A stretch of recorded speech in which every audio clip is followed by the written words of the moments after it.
Hello, hello, hello. হ্যাঁ ভাই, শোনা যাচ্ছে।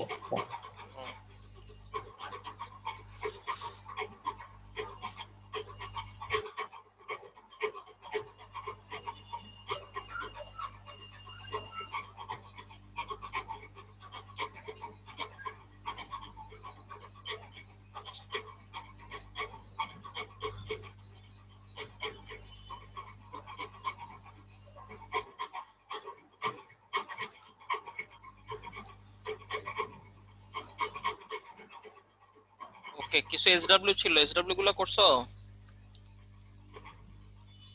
ভাই ইয়াটা ওই বুয়েটের একটা যে e⁻³ sin 4x, ওটা তো y⁻n, ওটা তো মিলাতে পারিনি ভাই। কেন? ওটা কেমনে ভাই? ওটা তো অদ্ভুত ফরমেশন হয়ে যেতেছে। e⁻x টা ঠিক রাখা গেল, পাশে আবার রিপিট আসতেছে, ওয়াই হ্যাঁ। ওয়াই অনেকবার রিপিট আসতেছে। সো এটা হলো যে যেটা করতে হবে, যে এটাই তো ছিল যে y equals to e⁻³ sine 4x। sin 4x। ঠিক আছে, এখান থেকে y n বের করতে বলছিল। ওকে,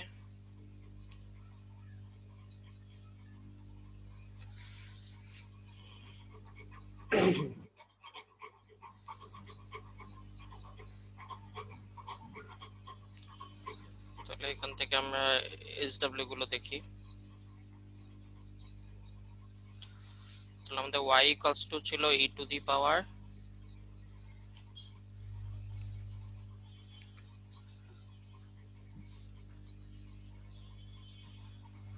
এখন ঝামেলা হলো যে এখানে কিন্তু ইউভি এর সূত্র একবার ডিফারেন্সিয়েশন করলে y1 যেটা পাবো সেটা হলো ইউভি।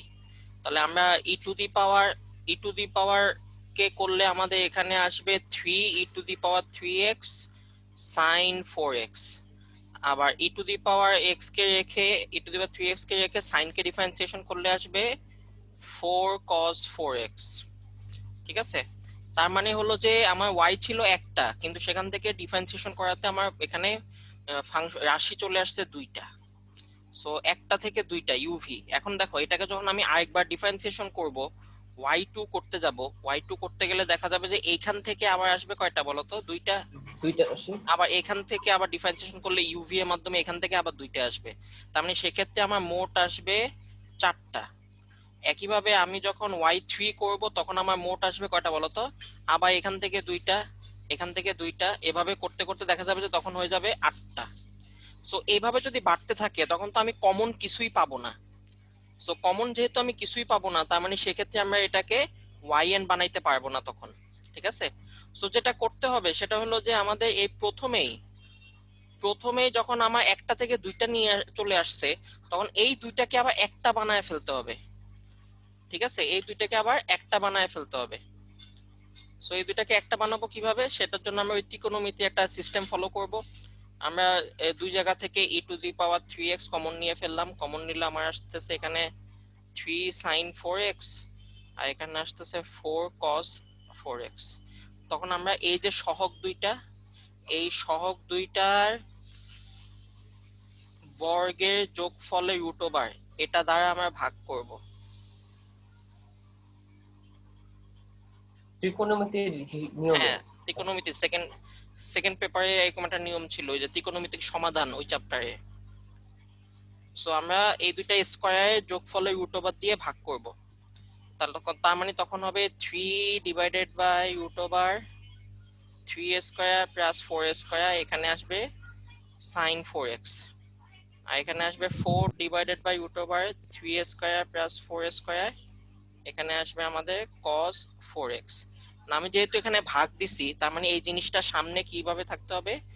গুণ আকারে থাকতে হবে। তাহলে 3² + 4² এটা সামনে গুণ দিয়ে দিলাম। ওকে, সো এই জিনিসটা থাকলো। এই জিনিসটা আমাদের হলো যে এইভাবে লিখে দিই, আমরা এটা এভাবে রেখে দিই, 3² + 4²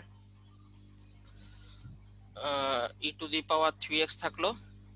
এখন আমরা এটাতে কিসে বানাইতে চাই? আমরা আমরা এটা আগে বলছিলাম যে আমার কোশ্চেনে যেটা থাকবে সেই স্টাইলে নিতে হবে। তাহলে কোশ্চেনে e⁻3x আছে, সাইন আছে। তাহলে আমি এই যে দুইটা জিনিস ব্র্যাকেটের মধ্যে দুইটা জিনিস, এটাকে আমি সাইনের সূত্রে ফেলতে চাই। তাহলে সাইনের সূত্রে ফেলতে চাইলে আমরা জানি তখন যেটা করতে হবে, এই সাইন 4x তো আছেই, তার সাথেরটাকে আমি কস ধরলাম, কস থিটা। ঠিক আছে? তাহলে এই যে 3/√, এটা, তাহলে এটাকে আমরা ধরলাম কস থিটা। তাহলে cos থিটা ইকুয়ালস টু আসতেছে 3/√3² প্লাস 4²। এখন আমি যদি এখানে এইটা চিত্র আঁকি, তাহলে এইটার চিত্র আঁকলে আমরা দেখতে পাবো এইটা থিটা। cos মানে কি? cos মানে হলো ভূমি বাই অতিভুজ। তাহলে 3² প্লাস 4²। তখন আমি যদি এখান থেকে লম্ব বের করি, তাহলে আমার লম্বের মান আসবে 4। দ্যাট মিনস তুমি যেটাকে cos থিটা ধরছো, তখন অটোমেটিক এই যে পাশেরটা এইটা হয়ে যাবে সাইন থিটা। এটাই এই সূত্রটা, এই সিস্টেমটার বৈশিষ্ট্য, যে তুমি যখন সহগ দুইটা বর্গের যোগফলে √/, দিয়ে ভাগ করবা, এই জিনিসটা দিয়ে ভাগ করবা, তখন একটাকে তুমি যদি কস ধরো, তখন অন্যটা অটোমেটিক সাইন হয়ে যাবে। এই যে চিত্র থেকে প্রমাণটা দেখো। ঠিক আছে? সো এই জায়গায় এখন তাকায় দেখো, এখন পুরো জিনিসটা একটা সূত্রে চলে যায়, সাইন এ কস বি, কস এ সাইন বি। তাহলে সূত্র চলে আসলো, সেটা হলো সাইন এ প্লাস বি।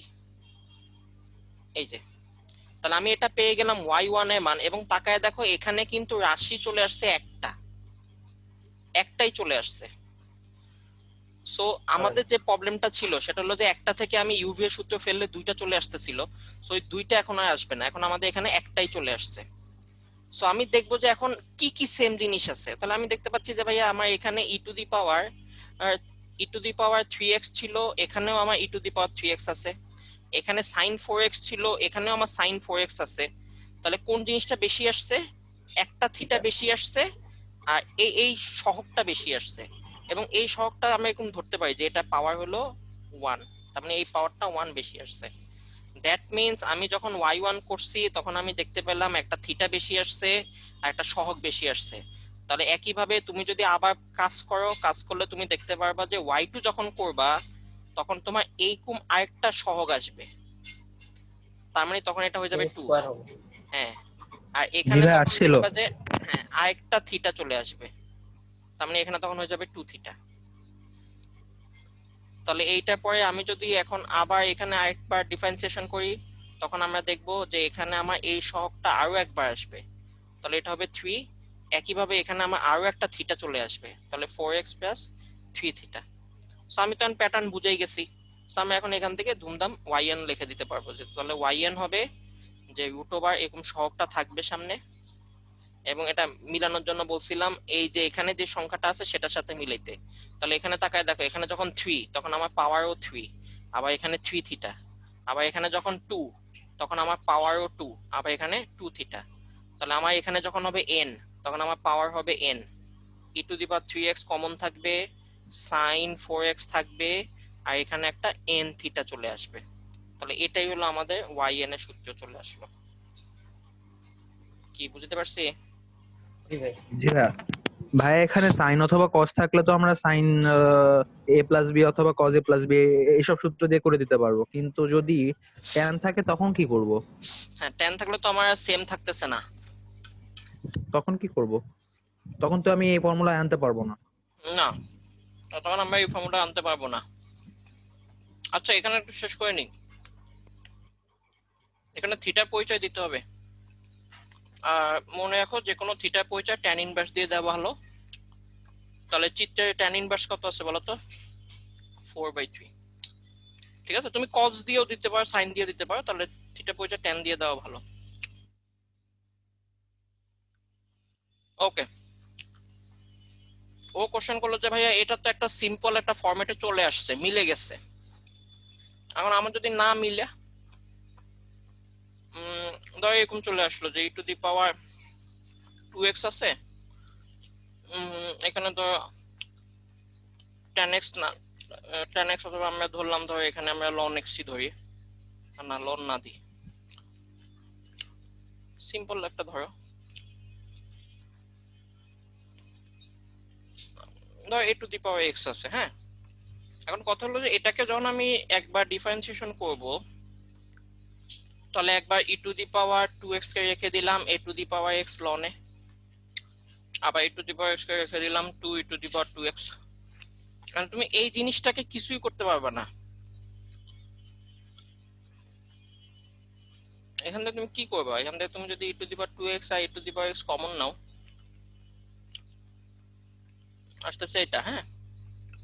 কারণ তুমি যদি y2 করো, আর y2 করতে গেলে দেখবা যে আবার সেই একই ঝামেলা। এখানে আমাদের কি থাকতেছে, এটা uv, ঠিক আছে। এটা তো কনস্ট্যান্ট, এই পুরোটা কনস্ট্যান্ট, এটা থেকে যাবে। তাহলে uv সেই আগের মতো আমি যদি e to the power 2x কে রাইখা দিয়ে e to the power x এর ডিফারেন্সিয়েশন করি, তাহলে e to the power x ln a, এখানে হলো ln a প্লাস 2। আবার আমি যদি এখন e to the power x কে রাইখা দিই, e to the power x এর ডিফারেন্সিয়েশন করি, তাহলে e to the power 2x, আর এখানে থাকতেছে কি বলো, ln a প্লাস 2, ঠিক আছে।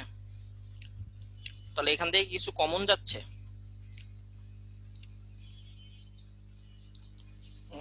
এখান থেকে কিছু কমন নিতে পারতেছি, জি ভাই, আগেরটাই তো, আগেরটাই। যে হ্যাঁ ln a প্লাস 2। না পারবো, তাহলে আমরা e টু পারবো দি না, পাওয়ার পারবো না, পারবো না। e to the power 2x common নিলাম, e to the power 2x common নিলাম দুই জায়গা থেকে, e to the power x common নিলাম, আর এই ln এরটা কমন নিলাম। তাহলে e to the power 2x common নিলাম, e to the power x common নিলাম, ln a প্লাস 2 কমন নিলাম, আর আবার থাকতেছে সেই ln a প্লাস 2। বা এটা তো সুন্দর একটা ফরম্যাটে চলে আসছে, আল্লাহ, a প্লাস 2 হোল স্কয়ার। আচ্ছা, এইটা তো ফরম্যাটে চলে আসছে, হ্যাঁ। এটা কি ঠিক করছি আমি, দেখো তো ঠিক আছে কিনা, কমন টমন নেওয়া। জি ভাই ঠিক আছে। হুম, জি ভাই। আচ্ছা, তাহলে এটা যদি ঠিক থাকে তাহলে সেক্ষেত্রে আমাদের তো তাহলে এইটাও তো একটা সূত্রে চলে আসছে, তাই না? এটাও তো একটা সূত্রে চলে আসছে। যেমন এখানে তাকায় দেখো, যা আছে কোশ্চেনে তাই থাকতেছে, জাস্ট এই এই এই জিনিসটা আসতেছে। যখন এখানে 1 তখন এই জিনিসের পাওয়ার আসতেছে 1, যখন এটা 2 তখন এই জিনিসের পাওয়ার আসতেছে 2। তার মানে সেক্ষেত্রে আমি এখান থেকে yn বলে দিতে পারি যে e to the power 2x a to the power x ln a plus 2 whole to the power n, এটা বলে দিতে পারি, ঠিক আছে। ওকে, এটা মিলে গেছে। এটা দেখানো উদ্দেশ্য ছিল না, উদ্দেশ্য ছিল এমন একটা দেখানো যেটা মিলবে না, তাই তো। ইউভি হইতেই থাকবে, যেটা আমাদের কখনোই কি হবে না বলতো, মিলবে না। তাহলে এরকম আরেকটা নি, এটা তো মিলে গেছে, এটা যাক, ভাগ্য ভালো। ধরো y ইকুয়ালস টু আমরা নিলাম সিম্পল নি, ln x নিলাম আর sin x নিলাম। এখন দেখো, এটাকে যদি আমি একবার ডিফারেন্সিয়েশন করি, তাহলে একবার ডিফারেন্সিয়েশন করলে আমার ln x থাকলো, এখানে থাকলো cos x, আবার এখানে থাকলো 1/x, এখানে থাকলো sin x। সো এই জায়গা থেকে তুমি কোনোভাবেই এই সিস্টেমটাকে কি করতে পারবে না বলতো, কমন টমন নিয়ে ওরকম সিম্পলিফাই কোনো মডেলে আনতে পারবে না। সো ঝামেলাটা হচ্ছে যে ভাইয়া, যখন আমাদের একটা ফাংশন থাকতেছে তখন আমরা ইজিলি yn বের করতে পারতেছি, কিন্তু যখন আমাদের 2-3টা ফাংশন থাকতেছে বা ইউভি থাকতেছে তখন আমরা ইজিলি এটা করতে পারতেছি না। সো যখন আমরা এটা ইজিলি করতে পারবো না, তখনই আমাদের, আমরা বলছিলাম যে ক্যালকুলাসের জনক কয়জন বলতো, ক্যালকুলাসের জনক কয়জন? 2 জন ভাই। কে কে কে কে? নিউটন আর ওই যে ল্যাবোইসিয়ে নাকি একটা। ল্যাবর্সিয়ে না বেটা, ল্যাবর্সিয়ে তো কেমিস্ট্রিতে, ল্যাবর্সিয়ে দেখছো কি অবস্থা। লিবনিজ, ওকে। সো তখন লিবনিজে একটা ফর্মুলা আছে, যে ফর্মুলাটা দিয়ে আমরা ইউভি এর yn বের করতে পারি। ইউভি দেওয়া থাকলে সেই সিস্টেম থেকে আমরা ইউভি এর yn বের করতে পারি, ঠিক আছে। এটা লিবনিজ দিয়ে গেছে। তখন সেটা হবে unv plus nc1 un-1 v1 nc2 un-2 v2 dot dot dot dot ncn u vn, ঠিক আছে। তখন আমরা এই সূত্রের মাধ্যমে আমরা কি করতে পারবো, এই লিবনিজের এটার মাধ্যমে আমরা তখন yn বের করতে পারবো। ঠিক আছে, ধরো একটা উদাহরণ দিই, সিম্পল একটা উদাহরণ দিই। ধরো তোমাকে বললো যে y equals to x cube sine x, এটা yn বের করতে বলছে। তাহলে এখানে আমাদের দুইটা যে জিনিস সেটা আমাদের কি করতে হবে, yn বের করতে হবে। তাহলে yn যদি আমি এটা বের করি তাহলে আমার এখানে এটাকে আমি ধরলাম u, এটাকে আমি ধরলাম কি বলতো v। তুমি যে ইউ ভি জানো, এই দুইটা জিনিসের আমাদের কি করতে হবে, আমাদের এই দুইটা জিনিসের yn আলাদাভাবে জানা থাকতে হবে। তাহলে এক্স কিউব এটা yn টা আমরা জানি, এবং এটা আমরা লাস্ট ক্লাসে দেখছি যে এটা হাইয়েস্ট কত পর্যন্ত নেওয়া যাবে, y3 পর্যন্ত নিতে পারবো আমরা। ঠিক আছে, এটা আমরা কোন পর্যন্ত নিতে পারবো বলো তো, y3 পর্যন্ত নিতে পারবো। তাহলে y3 পর্যন্ত নিলে সেটা হবে 3 ফ্যাক্টোরিয়াল। আর sin x এটা আমরা y3 না, এটা আমরা yn পর্যন্ত নিতে পারবো। সো এখানে ঝামেলাটা হইলো যেটা, সেটা হলো যে তাহলে তো বোঝা যাচ্ছে যে এই জিনিসটা আমাদের হাইয়েস্ট কোন পর্যন্ত করা যাবে বলতো, y3 পর্যন্ত করা যাবে, তাই না? না, এই উদাহরণটা ভালো হইলো না। এটা কি বুঝতে পারছো যে এটা y3 এর পরে কেন হবে না? কারণ জি ভাই। y3 করলে তো কনস্ট্যান্ট চলে আসে, এরপর তো এটা শূন্য হয়ে যাবে। ওকে, এই উদাহরণ না, এই উদাহরণ না, একটু ভালো একটা উদাহরণ নাও, চিন্তা করো তো একটা উদাহরণ। ধরো y ইকুয়ালস টু আমরা যেটা বললাম যে ধরো x to the power n ই ধরলাম, আর এখানে sin x ধরলাম। ঠিক আছে, ওকে। তাহলে x to the power n এইটা তোমার আলাদাভাবে yn জানা থাকতে হবে। তাহলে yn টা আমরা জানি, সেটা হলো আমাদের কি আসবে n ফ্যাক্টোরিয়াল, এবং আমরা বলছিলাম যে y যদি m টা ছোট হয় তখন কি হবে, তখন npm হবে, আর এখানে হবে কি x to the power n minus m। ঠিক আছে, এগুলো আমরা লাস্ট ক্লাসে বলে দিছি। আর sin x যদি হয় তাহলে sin x এর yn তোমাকে আলাদাভাবে জানা থাকতে হবে। তাহলে sin x এর yn আমরা জানি যে যদি কোনো সহগ থাকে, এখানে যেহেতু কোনো সহগ নাই তাহলে সামনে কিছু আসবে না, জাস্ট এখানে একটা কি হবে n π/2 অ্যাড হবে, আর এখানে থাকবে x। ওকে, সো আমি কি করি, আমি দুইটা yn টা আলাদাভাবে আমরা জানা থাকতে হবে। তখন আমরা কি করব, তখন আমরা এখান থেকে লিবনিজের সূত্রটা অ্যাপ্লাই করব। তাহলে লিবনিজের সূত্র আমাদের বলতেছে যে আপনি একজনকে u ধরবেন, একজনকে আপনি v ধরবেন। তাহলে একজনকে u ধরলাম, একজনকে v ধরলাম, ধরার পরে যে সূত্রটা দেখো, ফার্স্টে প্রথম জনে n তম অন্তরকের সাথে v ফাংশনটা থাইকা যাবে। তাহলে প্রথম জনে n তম অন্তরক, তার মানে x to the power n এর n তম অন্তরক, তার মানে সেটা হবে n ফ্যাক্টোরিয়াল, এটার সাথে v টা থাইকা যাবে sin x।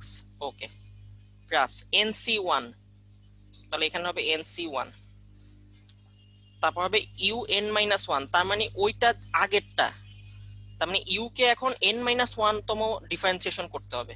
তাহলে আমরা জানি n-1 মানে n থেকে একটু ছোট, তাহলে n থেকে ছোট হইলে তখন কিন্তু এই সেকেন্ড সূত্রটা, তাহলে সেকেন্ড সূত্রটাতে আমাদের হবে np n-1, এখানে হবে x টু দি পাওয়ার 1, মানে একটা x থেকে যাবে, n থেকে n-1 বাদ দিলে একটা x থেকে যাবে। ঠিক আছে, ওকে। তার সাথে গুণাকারে থাকবে, দেখো সূত্র থেকে দেখো v1, v1 মানে v ফাংশনের ফার্স্ট ডেরিভেটিভ। তাহলে v ফাংশনের ফার্স্ট ডেরিভেটিভ আমরা জানি সেটা হলো আমাদের cos x। ওকে, তাহলে প্লাস এরপর হলো nc2, এই যে লিবনিজের সূত্র nc2, তাহলে nc2 এখানে আমাদের থাকবে তখন nc2, একইভাবে আমাদের তখন এটা হবে u n-2 আর v2 থাকবে। তাহলে u n-2 হলে সেটা ভ্যালু কত আসবে, সেটা হলো np, এখানে হবে n-2, x টু দি পাওয়ার 2 থেকে যাবে, আর cos k করলে আবার একটা মাইনাস সাইন চলে আসবে। সো এইভাবে করতে থাকবো, করে dot dot dot dot dot শেষ পর্যন্ত কত আসবে, শেষ পর্যন্ত আসবে আমাদের ncn, তার সাথে u থাকবে আর vn থাকবে। তাহলে এখানে হবে ncn, তার সাথে u থাকবে, u মানে হলো x to the power n থাকবে, আর vn মানে হলো v ফাংশনটার n তম ডেরিভেটিভ, তাহলে এটা হবে n π/2 প্লাস x। ঠিক আছে, তখন আমরা এরকম একটা সিরিজ ফরম্যাট পেয়ে যাব। এটাই হবে তখন এই জিনিসটা কি বলতো yn। বুঝতে পারছি? ওকে, আমি লাস্ট ক্লাসে বলছিলাম যে লিবনিজ হলো যে একটু মানে একটু মানে কি বলে জটিল যে ক্যালকুলাস গুলা, ওগুলা সূত্রগুলো দিয়ে গেছে। ঠিক আছে, আর নিউটন সাহেব একটু সোজাগুলা দিয়ে গেছে, ওর কঠিন গুলো আছে। তাহলে যদি কোনো ইউভি কে আমি ফরম্যাটে আনতে পারি, মানে ম্যাচ করাইতে পারি, যেমন এই যে আগেরটা যেটা, এই যে এটা, এই ইউভিটা আনএক্সপেক্টেডলি মিলে গেছে। এখানে আমরা একটা প্যাটার্ন খুঁজে পাইছি যে এখানে 1 থাকলে এই যে পাওয়ারটা হয় 1, এখানে 2 থাকলে পাওয়ারটা হয় 2। তাহলে একটা প্যাটার্ন যদি তুমি ইউভি তে খুঁজে পাও তখন তুমি ওই প্যাটার্ন অনুযায়ী ওয়াইএন লিখে দিবা। আর যদি তুমি খুঁজে না পাও, যেভাবে আমি ওই প্যাটার্ন অনুযায়ী পারতেছি না, তখন আমরা লিবনিজে চলে যাব। আর লিবনিজে করতে হলে আমাদের কি লাগবে, তখন আমাদের ইউএন এই যে এই সূত্রটা মুখস্থ রাখতে হবে। এটা অনেকটা ওই যে বহু দ্বিপদী চ্যাপ্টারের সূত্রের মতো, কিন্তু এখানে একটাই ঝামেলা, সেটা হলো যে কেউ ভ্যানিশ হয় না। দ্বিপদী চ্যাপ্টারে আমরা দেখছিলাম কি, আমাদের মনে আছে তো যে a plus x whole to the power n, সেটা আমরা কি দেখছিলাম যে a to the power n, এখানে কিন্তু ফার্স্টে কোনো x থাকে না, মনে করে দেখো। তারপর হলো nc1, a একটা কমবে x একটা বাড়বে। সো এখানে দেখো, এখানে কিন্তু সেটা না, এখানে কিন্তু ওই সেকেন্ডটা এখানে থাকে। আবার দ্বিপদীতে আমরা দেখছিলাম লাস্টে শুধু x থাকে, সেখানে আবার কোনো a থাকে না, কিন্তু এখানে দেখো আবার ইউটাও লাস্টে থেকে গেছে। সো দ্বিপদীটার মতোই মনে রাখার জন্য, সুবিধার জন্য আমি বললাম যে দ্বিপদীটার মতোই মনে রাখতে পারো, কিন্তু জাস্ট মনে রাখবা যে এখানে আমাদের টার্মগুলো যাবে না। তার মানে ফার্স্ট ক্ষেত্রে যখন ইউএন হবে তখন একটা ভি থেকে যাবে, আবার লাস্টে যখন ভিএন হবে তখন একটা ইউ থেকে যাবে। আর ইউটা কমতে থাকবে, ভিটা বাড়তে থাকবে। আর এখানে নিচের সংখ্যা দিয়ে আসলে ডিফারেন্সিয়েশন বুঝাইছে। এই যে n-1 বলতে বোঝায় n-1 সংখ্যক ডিফারেন্সিয়েশন, v1 বলতে বোঝায় প্রথমবার ডিফারেন্সিয়েশন, দ্বিতীয়বার ডিফারেন্সিয়েশন। বুঝতে পারছো, এই যে ডিফারেন্সিয়েশনের নাম্বার বুঝাইছে। আর তোমাকে যেটা করতে হবে সেটা হলো যতগুলো ফাংশন থাকবে সেগুলো আলাদা আলাদা ওয়াইএন জানা থাকতে হবে। ঠিক আছে, তাহলে এই যে এই জিনিসটা যে আমরা দেখছিলাম, এই যে ln x sin x, এই ln x sin x এ আলাদা আলাদা ওয়াইএন তুমি যদি জানো, তখন তুমি যে এই লিবনিজের সূত্রে বসায় দিয়ে তুমি এখানে আলাদা আলাদা তখন মানে ওয়াইএনটা বাইক করতে পারবা, টোটাল ওয়াইএন। তাহলে বলেন তো দেখি ln x এর ওয়াইএনটা কি ছিল?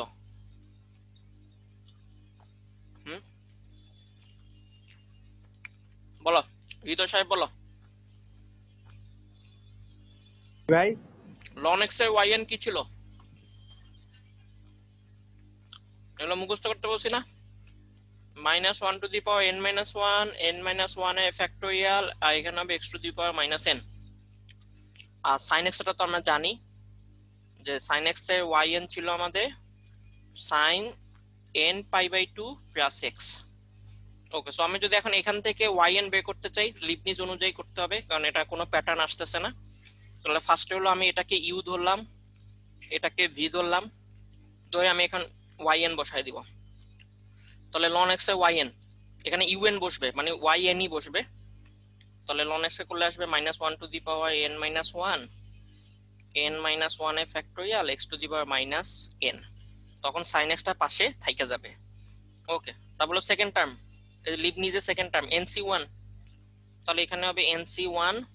এবার ln কি হবে, n-1 সংখ্যক ডিফারেন্সিয়েশন, তার মানে আরো এক ধাপ কমে যাবে, কমে গেলে এখানে হবে তখন -1, n-2, n-2 এর ফ্যাক্টোরিয়াল, কিন্তু x এর মাথায় হবে n-1, n এর জায়গায় n-1 বসাই দিছি।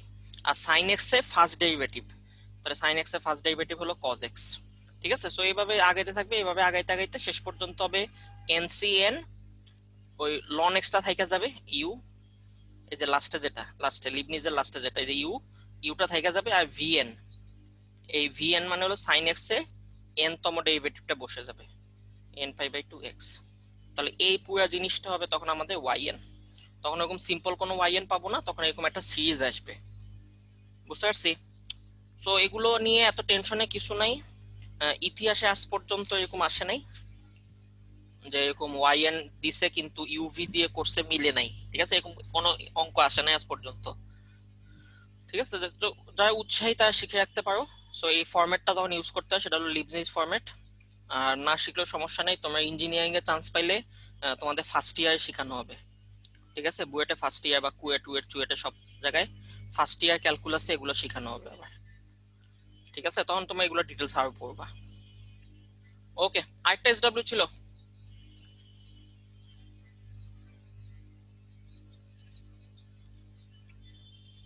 ভাই ওটার অ্যান্সার কত? কোনটা অ্যান্সার কত? মানে পরেরটার আরেকটা এইচডব্লিউ যেটা ছিল, অ্যান্সার তো আমি সঠিক বলতে পারতেছি না, আমি তো ইয়া দিই নাই, মানে মুখস্থ দিই নাই, তো আমি তো বানায় দিছি। আচ্ছা করে দেখতে হবে, এখন আমরা করব। ওকে, কিভাবে করছো বলো। আচ্ছা, প্রশ্নটা আমি হ্যাঁ আরেকবার প্রথমে বলি। হ্যাঁ, আমি প্রশ্নটা একবার বলে নিই। সেটা হলো, কোনক আকৃতি একটা ট্যাঙ্ক ছিল। এই কোনক, এই কোনকের হাইট হলো এইচ। এইচ হলো আমাদের দেওয়া ছিল 10 ফিট, আর রেডিয়াস দেওয়া ছিল আমাদের 5 ফিট। বলছে অলরেডি 1/8 অংশ পানি পূর্ণ ছিল। এখানে একটা কল আছে, এই যে কল, এই কলটা ছেড়ে দিলে 2 ফিট/সেকেন্ড হারে পানি ঢুকতে থাকে। তাহলে এই যে 2 ফিট কিউব/সেকেন্ড, ফিট কিউব, এটা দিয়ে সে কিসের হার বুঝাইছে বলতো? আয়তন। আয়তনের পরিবর্তনের হার, ডিভি/ডিটি দেওয়া আছে। ওকে, অলরেডি 1/8 অংশ পরিপূর্ণ। কোশ্চেন হলো, কল যদি আমি খুলে দিই তাহলে পানির উচ্চতার পরিবর্তনের হার কত? তার মানে পানি, এই যে পানি ঢুকতেছে, এই যে ধরো এখন পানি ঢুকতেছে, পানি ঢুকলে যে পানি এখান থেকে ফার্স্টে যে এইটুকু হবে, তার মানে পানি হাইটটা একটু বাড়লো। তারপর পানি আরেকটু হবে, তখন পানি হাইটটা আরেকটু বাড়লো। তাহলে এই যে আরেকটু পানি হবে, তখন পানি হাইটটা আরেকটু বাড়লো। তাহলে এই যে হাইট, বলছে এই হাইটটা যে বাড়তেছে, এই হাইটে বৃদ্ধির রেট কত? ঠিক আছে, সো এই হাইটটাকে যদি আমরা, আচ্ছা এই হাইটটাকে যদি আমরা বড় হাতে এইচ ধরি, আর এই হাইটটাকে যদি ছোট হাতে এইচ ধরি, তাহলে আমাকে আসলে ডিএইচ/ডিটি বের করতে বলছে। ঠিক আছে, এটা হলো আমাদের কোশ্চেন, ডিএইচ/ডিটি বের করতে বলছে। ওকে, কে করছো বলো? ভাইয়া করছি। হুম, আলমাদ সাহেব ভাই বলেন। প্রথম ভাই প্রথমে যতটুকু পানি আছে, মানে প্রথমে 1/8 1/8, অংশ হ্যাঁ। ছিল, ওটার হাইটটা বের করছি। এখন তারপরে ওই যে দুইটা ত্রিভুজ হয়, ওই যে নিচের ছোট, হ্যাঁ নিচের ছোট কোণক আর বড় কোণক, হ্যাঁ, এটার হ্যাঁ। এই ব্যাসার্ধ আর উচ্চতা যোগ করলে দুটা ত্রিভুজ হয়, ওটা হুম, সদৃশকোণী হয়। এখন আচ্ছা। ওটা থেকে হচ্ছে আর আর এইচ এর মধ্যে মানে রিলেশনটা বের করছিলাম। হুম, আর বের করে তারপরে আয়তন বৃদ্ধির হারের ডিভি/ডিটি করে দিছি, পরে ওই এইচটা বসাই দিলেই মান আসছে। মান চলে আসছে। কত আসছে তোমার মান? 8/25 পাই। 8/25 পাই। আচ্ছা, আমরা করতেছি, করে দেখি আমাদের কি হয়। তাহলে বলছে এখানে 2 ফিট কিউব/সেকেন্ড হারে পানি ঢুকতেছে। এইটার রেডিয়াস দেওয়া আছে, তাহলে এই রেডিয়াসটা আমরা ধরলাম বড় হাতে আর, সেটা দেওয়া আছে 5 ফিট। এই হাইটটা দেওয়া আছে আমাদের 10 ফিট। ঠিক আছে, এটাকে আমরা ধরলাম বড় হাতে এইচ। ওকে, অলরেডি আমাদের একটু পানি ছিল, অলরেডি পানি ছিল, সেটা হলো 1/8 অংশ পানি ছিল। তাহলে এই পানির অংশটা আয়তন ধরলাম ভি প্রাইম। তাহলে V prime is equal to হবে 1/8 অফ ভি। মানে টোটাল আয়তন যদি ভি হয়, তাহলে টোটাল আয়তনে 1/8 অংশ হবে কি বলতো? ভি। ওকে, তো এখন দেখো, ভি তো আমি জানি, ভি প্রাইম, ভি প্রাইমের জন্য ভি প্রাইমটাও কিন্তু একটা কোণক হবে, চিন্তা করে দেখো। কারণ কোণক আকৃতির জিনিসে তুমি যখন একটা পানি রাখবা, তখন এই পানিটাও কি হবে, একটা কোণকের মতো আচরণ করবে। তাহলে এই উপরে যেটা থাকবে এইটুকু, এইটুকু হলো ওই ছোট যে পানির কোণক, সেটা রেডিয়াস। আর এখানে যে হাইট, এই হাইটটাকে ধরলাম আমরা পানির হাইট, সেটা হলো ছোট হাতে এইচ। তাহলে কোণকের আয়তনের সূত্র কি বলো?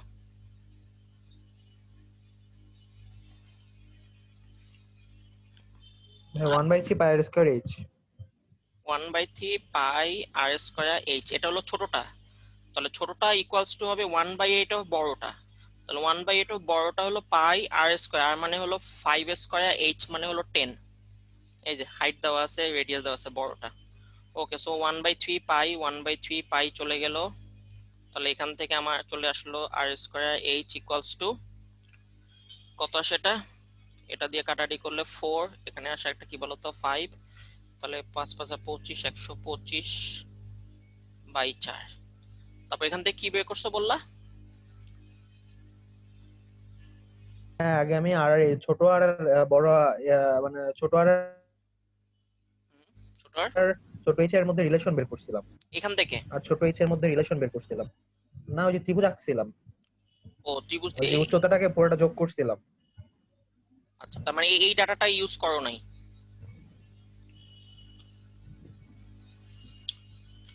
আচ্ছা, ভাই দুটো সমকোণী ত্রিভুজ না?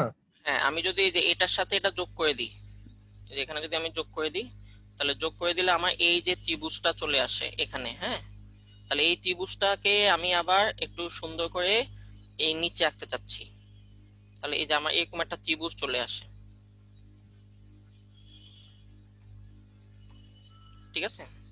তাহলে এই ত্রিভুজে এটা হলো 5 ফিট, এই যে উপরে পার্ট, এইটুকু হলো আমার পুরাটা হাইট এইচ, সেটা 10 ফিট। এখানে এইটুকু পানিপূর্ণ, এইটুকু হলো আমাদের এইচ, এই যে এইটুকু হলো আর এই নিচেরটুকু হলো এইচ। তাহলে এখানে আমরা দুইটা ত্রিভুজ পাই, একটা হলো এই যে নিচে পানিটা নিয়ে যে ত্রিভুজ, আর একটা হলো বড় পুরাটা নিয়ে যে ত্রিভুজ। তাহলে নিচে পানিটা নিয়ে যে ত্রিভুজ আর বড় যে ত্রিভুজ, এই দুইটা ত্রিভুজ কিন্তু কি বলতো সদৃশকোণী। তাহলে এই দুইটা ত্রিভুজ যেহেতু সদৃশকোণী, তাহলে এখান থেকে আমরা জানি বাহুগুলার অনুপাত, তার মানে r/5, এই যে এই r/5, এই বাহু দুইটা অনুপাত হবে এই যে এই দুইটা বাহুর অনুপাত, সেটা হলো ছোট হাতে h/10। তাহলে কাটাকাটি করলে আমরা কি পেয়ে যাবো, এখান থেকে কাটাকাটি করলে আমরা এখানে পাচ্ছি 2, তাহলে আমরা এখান থেকে h ইকুয়ালস টু পাচ্ছি কত বলতো, টোয়াইস r। তাহলে h এর মান আমরা পেয়ে গেছি টোয়াইস r, ঠিক আছে। তাহলে এই মানটা আমরা যদি এখন এই জায়গায় বসায় দিই, এই জায়গায় যদি বসায় দিই h এর মান বা r এর মানটা বসায় দিই, তাহলে r এর মান যদি আমরা বসায় দিই, r এর মান বসবে কত বলতো h/2। তাহলে h/2 whole square equals to h equals to হবে কত 125/4। তাহলে এখান থেকে আমি কিসের মান পেয়ে যাচ্ছি বলতো, h²/4 h ইকুয়ালস টু 125/4, 4 4 চলে যাবে। তাহলে এখান থেকে আমার h³ সমান চলে আসলো 125। তাহলে আমি ছোট হাতে h এর মান পেয়ে গেলাম, সেটা হলো 5। তাহলে পানির প্রাথমিক হাইট পেয়ে গেছি, এই যে প্রাথমিক হাইট পেয়ে গেছি। ওকে, এখন কল যখন ছেড়ে দিব তখন আমরা জানি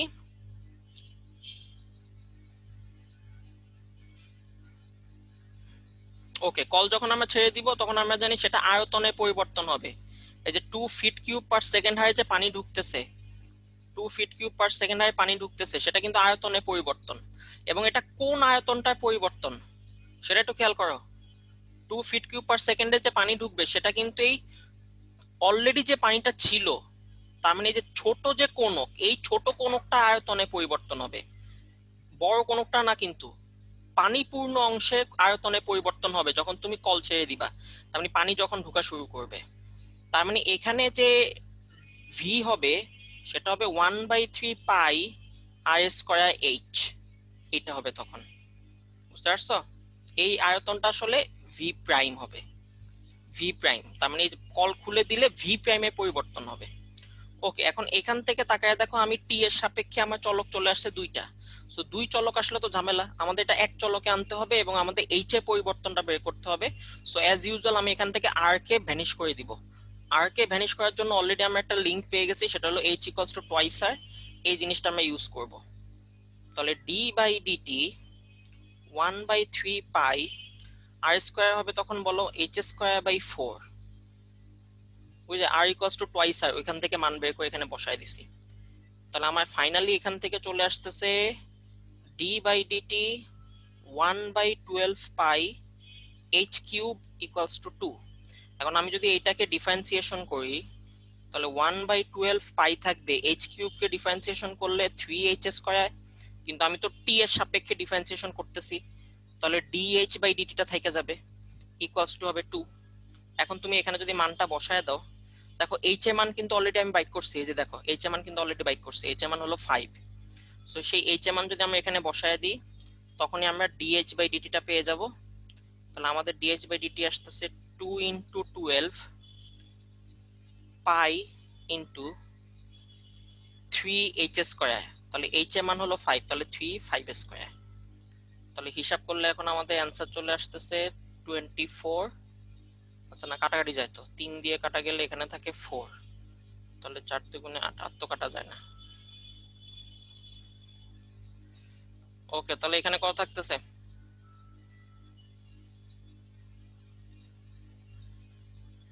তাহলে এখানে থাকতেছে 8/25 পাই, এটাই হবে আমাদের dh/dt,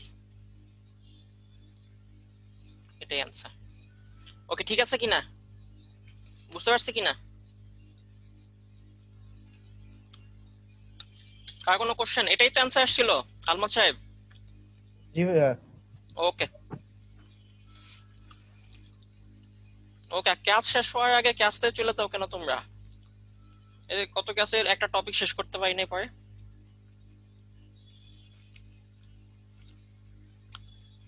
আজকেও টানা লাগতেছে ডিফারেন্সিয়েশন। তাই মিয়া। ওকে, টাইপ কত ছিল? 10 মনে হয় নাকি? আজকে 11। যাই হোক, টাইপ ঠিক করে নিবা। লঘুমান গুরুমান, লাস্ট টপিক ডিফারেন্সিয়েশনে।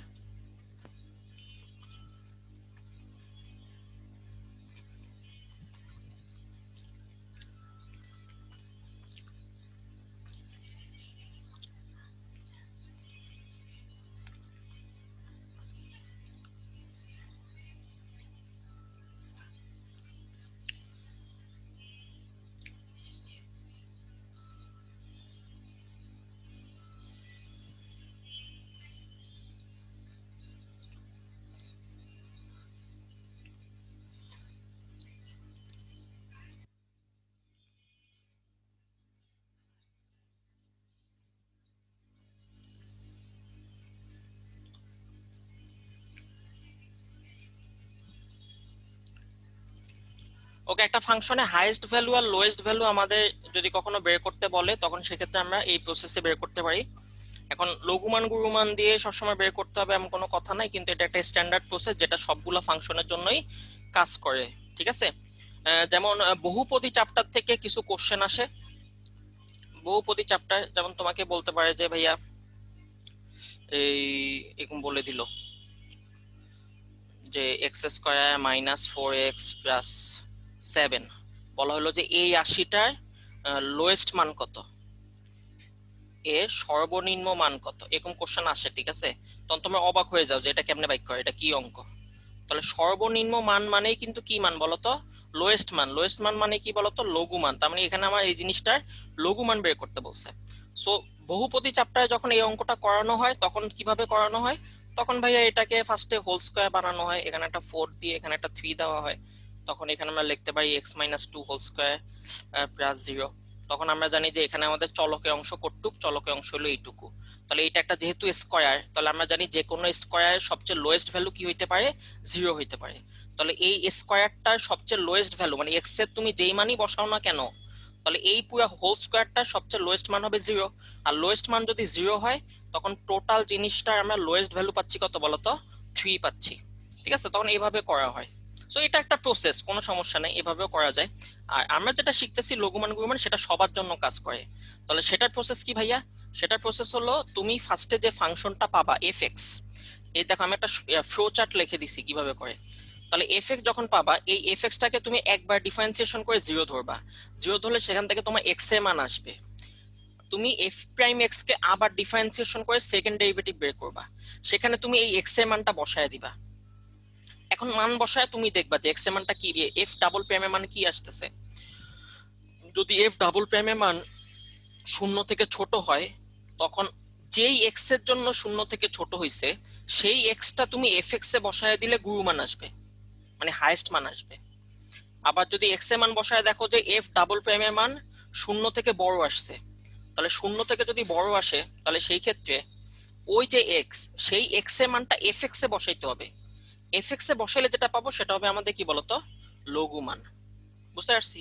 তার মানে একবার ডিফারেন্সিয়েশন করব, 0 ধরবো, এক্স এর মান পাবো, আবার ডিফারেন্সিয়েশন করব, এক্স এর মান বসায় দিব। 0 থেকে ছোট হইলে বড় মান, 0 থেকে বড় হইলে ছোট মান। আর যেই এক্সটা বসাইলে পাচ্ছি সেই এক্সটা মেইন ফাংশনে বসাইতে হবে। মেইন ফাংশন থেকে যেটা পাবো সেটাই অ্যান্সার। এফ ডাবল প্রাইম থেকে পাবো যেটা, ওটা না। ওকে, তাহলে এই অঙ্কটাই যদি আমরা এখন এই নিয়মে করি, তাহলে যে ফাংশনটা দেওয়া আছে এটাকে যদি আমি এখন এফ এক্স ধরি, তাহলে F x equals two x square minus 4x plus 7। তাহলে আমি একবার ডিফারেন্সিয়েশন করব, করলে আসতেছে 2x মাইনাস 4। এটাকে 0 ধরে আমি এখান থেকে x এর মান বাইক করব। তাহলে x এর মান আমি পাচ্ছি 2। তাহলে x এর মান 2। এখন কি করব? এটাকে আবার ডিফারেন্সিয়েশন করব। তাহলে আবার ডিফারেন্সিয়েশন করলে 2x। তাহলে 2x কে 2x মাইনাস 4 এটাকে ডিফারেন্সিয়েশন করলে পাচ্ছি 2। হ্যাঁ, এই 2টা কিন্তু 0 থেকে বড়। তাহলে 0 থেকে বড় হইলে আমি বুঝে যাচ্ছে যে এখানে কি মান বিদ্যমান? ছোট মান। বড় হইলে ছোট মান, ছোট হইলে বড় মান। এই ছোট মানটা কিভাবে পাবো? এই এক্স এর যে মান পাইছি সেটা মেইন ফাংশনে বসায় দিব, এই মেইন ফাংশনে বসায় দিব। তাহলে এক্স এর মান 2 মেইন ফাংশনে বসায় দাও, তাহলে 2 স্কয়ার মাইনাস 4 ইন্টু 2 প্লাস 7, তাহলে কত আসে? 2 দুগুণে 4, 4 দুগুণে 8 প্লাস 7, তাহলে হিসাব করলে এখানে মাইনাস 4 প্লাস 7 মানে প্লাস 3। এই দেখো সেম আসছে, বুঝতে পারছি? এখন তুমি বলতে পারছো ভাই এখানে এক্স এর মান তো আমি একটা পাইছি, আবার এখানে খালি লঘু মানটাই আসতেছে। আমাদের এই যে প্রসেসটা আমরা শিখলাম ডিফারেন্সিয়েশনের প্রসেস, ও অটোমেটিক এই ইন্ডিকেশনটা দেয়। এই যে ফাংশনটা দেওয়া আছে, এই ফাংশনের যদি তুমি চিত্র আঁকো y ইকুয়ালস টু সামথিং, বা ফাংশন fx কে যদি y ধরে তুমি চিত্র আঁকো, তাহলে y ইকুয়ালস টু সামথিং এটা চিত্র আঁকলে দেখা যাবে যে এই জিনিসটা একটা পরাবৃত্ত, এটা একটা পরাবৃত্ত, তার মানে এটা চিত্রটা হবে এমন, ঠিক আছে? এটা একটা পরাবৃত্ত, y অক্ষের দিকে যে পরাবৃত্ত থাকে ওই যে এটা কি, যে x square equals two 4ay, এই টাইপ দেখছো না? এখানে তাকায় দেখো y এর পাওয়ার 1 x এর পাওয়ার 2, এখানেও তাকায় দেখো এটাকে fx ধরলে y এর মান আসবে 1 আর x এর পাওয়ার হচ্ছে 2, তাহলে এটা একটা পরাবৃত্ত y অক্ষ বরাবর। সেই ক্ষেত্রে তাকায় দেখো এই পরাবৃত্তটা লোয়েস্ট মান থাকবে, লোয়েস্ট, কিন্তু হাইয়েস্ট কত, উপরে সে কোথায় যাবে এটা কোনো ঠিক ঠিকানা নাই, এবং আমরা জানি সে উপরে কোন পর্যন্ত চলে যাবে, ইনফিনিটি পর্যন্ত চলে যাবে। সো আমাদের সিস্টেমটা অটোমেটিক এই ইন্ডিকেশনটা দিয়ে দেয়। এই ইন্ডিকেশনটা আমরা পাবো এই সেকেন্ড ডেরিভেটিভ থেকে।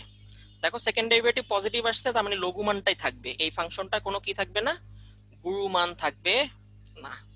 বুঝতে পারছো? অটোমেটিক আমরা বুঝে যাব, বুঝতে পারছি? চিত্র আকার দরকার হবে না। ওকে, এই টাইপের অঙ্ক এখান থেকে আমরা বইয়ের অঙ্ক দেখি, খুব ইজি এখানকার অঙ্কগুলো। লঘুমান গুরুমান বাইক করতে বলে, সো আমরা প্রসেস অনুযায়ী করলে আমাদের অঙ্কে অ্যান্সার চলে আসবে।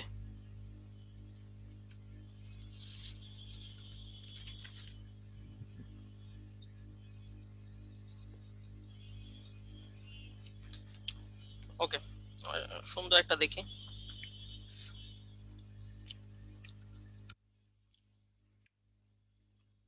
আমাদের বলা হলো যে fx equals to x plus 1/x।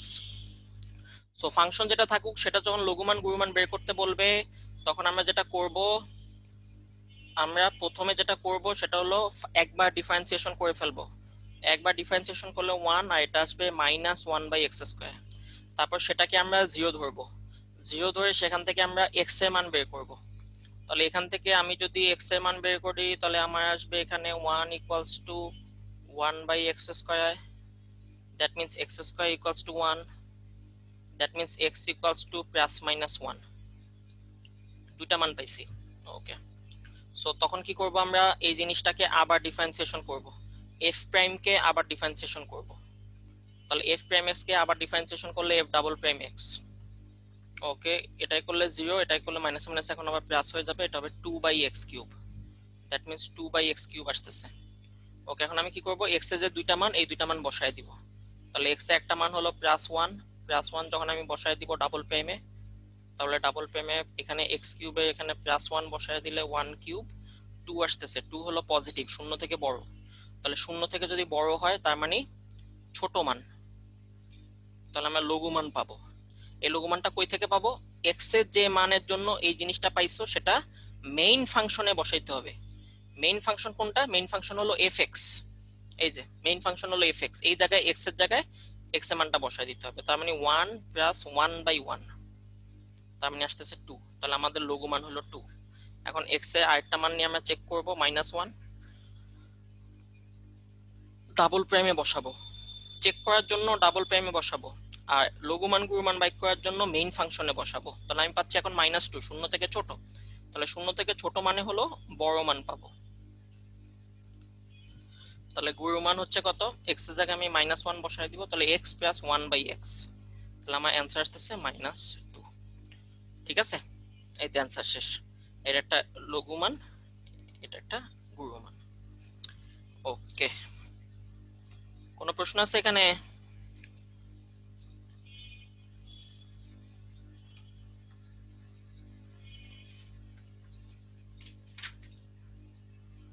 কার কোনো প্রশ্ন নাই?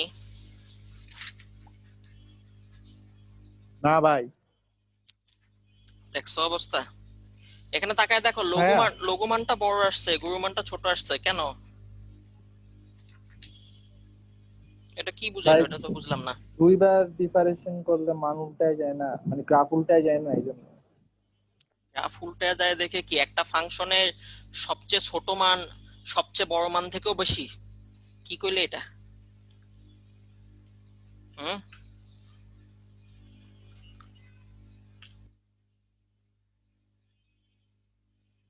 এটা কি বললা? এখন বলা হলো একটা ফাংশনে ভাইয়া একাধিক লঘুমান গুণমান থাকতে পারে কিনা। অবশ্যই একাধিক লঘুমান গুণমান থাকতে পারে।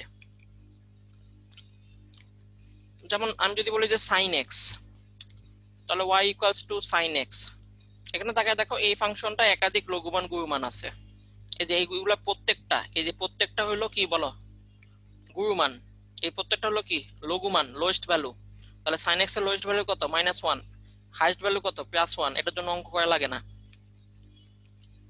আমরা একটা র্যান্ডম যদি ফাংশন নিই, তাহলে এই যে এরকম একটা র্যান্ডম ফাংশন, তাহলে এই ফাংশনটার অনেকগুলা লঘুমান গুণমান থাকা সম্ভব। কিভাবে? আমি যদি এই এলাকাটা দেখি, তাহলে এই এলাকায় দেখো এইটা হচ্ছে আমাদের কি গুণমান।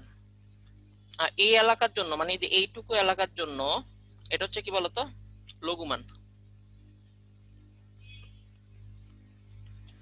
আবার এইটুকু এলাকার জন্য আমি যদি এবার এইটুকু এলাকা নিই, তাহলে এইটুকু এলাকার জন্য এটা হলো গুণমান, এটা হলো কি বলতো লঘুমান।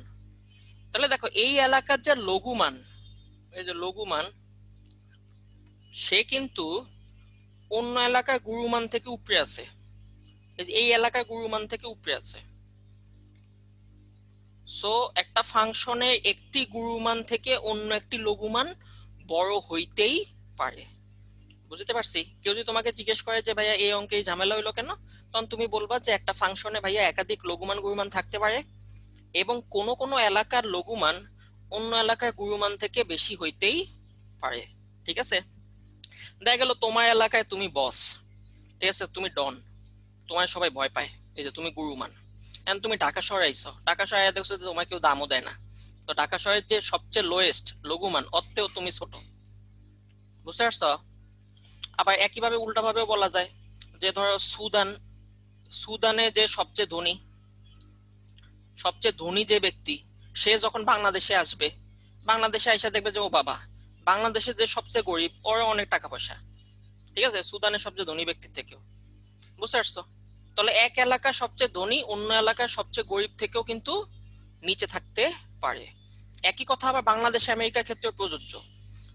বাংলাদেশে যে সবচেয়ে ধনী, ওর চিন্তা থাকে আমেরিকায় গিয়ে একটা বাড়ি করব, একটা গাড়ি করব। আর আমেরিকায় যে জন্ম নেয় ও জন্মগত ভাবে একটা বাড়ি গাড়ি পেয়ে যায়। বুঝতে পারছো? সো এটা ডিপেন্ড করে, এলাকা টু এলাকা ডিপেন্ড করে। বুঝতে পারছি? সো হইতেই পারে, লঘুমান গুরুমান আমাদের থাকতেই পারে। ওকে, কার কোনো প্রশ্ন আছে এখন?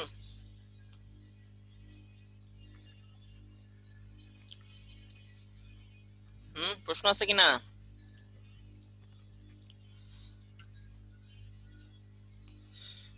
ওকে, আমি আপনাকে বললাম যে y equals to x cube minus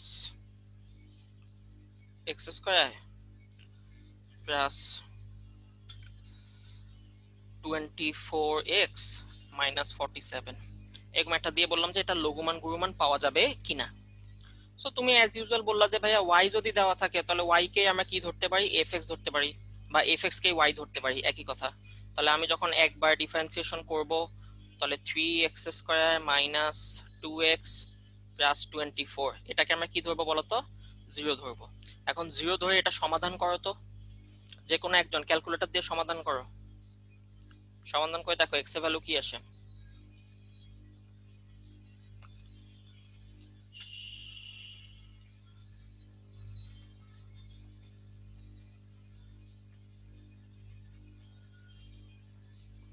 সমীকরণ সমাধান এতক্ষণ লাগে?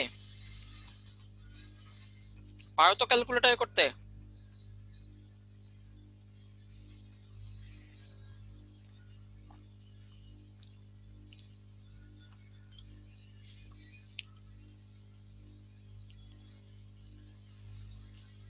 বলেন, যে কোনো একজন বলেন।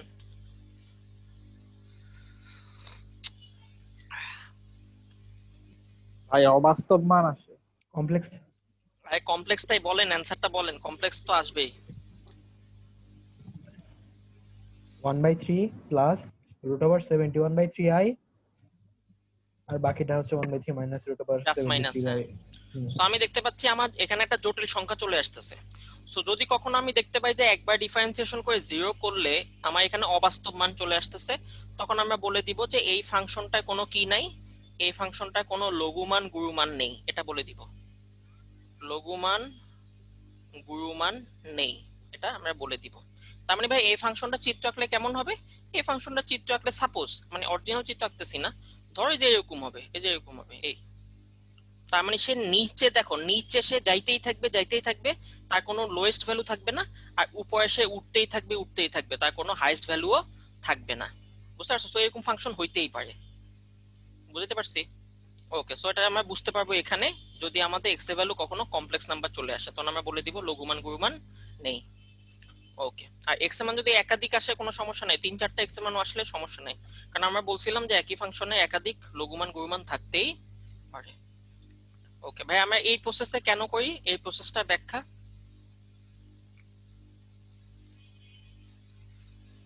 ওকে, ব্যাখ্যা দেওয়ার জন্য আমরা সবচেয়ে ইজি যে জিনিস সেটার জন্য সেটা নিয়ে মানে ব্যাখ্যা দিব, সেটা হলো y = sin x। তাহলে y = sin x, এই যে ফাংশনটা sin x ফাংশন, তাহলে sin x ফাংশনের হাইয়েস্ট মান আর লোয়েস্ট মান আমার জানা আছে। ওকে, তাহলে আমরা জানি এটা গুরুমান কত হবে, +1, এটা লঘুমান কত হবে, -1। কোন বিন্দুতে +1 হয়, 90 ডিগ্রিতে। কোন বিন্দুতে -1 হবে, সেটা হলো 270 ডিগ্রিতে। আর এখানে যে 0 আসতেছে সেটা কততে, 180-তে, আর এটা হলো 360-এ, আর এটা হলো 0 ডিগ্রিতে। ওকে, এগুলো আমরা জানি, এটা সাইন গ্রাফ। ওকে, আমরা এখন যেটা করব, আমরা এই প্রসেসটা যে কেন আমরা এভাবে অঙ্ক করি সেটা বোঝার জন্য আমরা আরো দুইটা চিত্র আঁকলাম নিচে, এবং যে বরাবর হাইয়েস্ট ভ্যালু এই বরাবর মার্ক করে রাখলাম যেন পরিবর্তনগুলো বুঝতে পারি। যে বরাবর লোয়েস্ট ভ্যালু এই বরাবর আমরা মার্ক করে রাখলাম। ওকে, আমরা প্রসেস অনুযায়ী কি করি, আমরা প্রসেস অনুযায়ী একবার ডিফারেন্সিয়েশন করে সেটাকে 0 ধরি। তাহলে সাইনকে যদি আমি একবার ডিফারেন্সিয়েশন করি তাহলে আমরা জানি আসতেছে কি বলতো, cos x। এখন cos x এর গ্রাফ আঁকলে দেখা যাবে যে cos x এর গ্রাফ আসতেছে অনেকটা এরকম, ঠিক আছে? cos x এর গ্রাফ আসতেছে অনেকটা এরকম আসতেছে। ওকে, এখন তাকায় দেখো cos 90 ডিগ্রির মান কিন্তু 0, আবার cos 270 এটা মানও কিন্তু কি বলতো 0।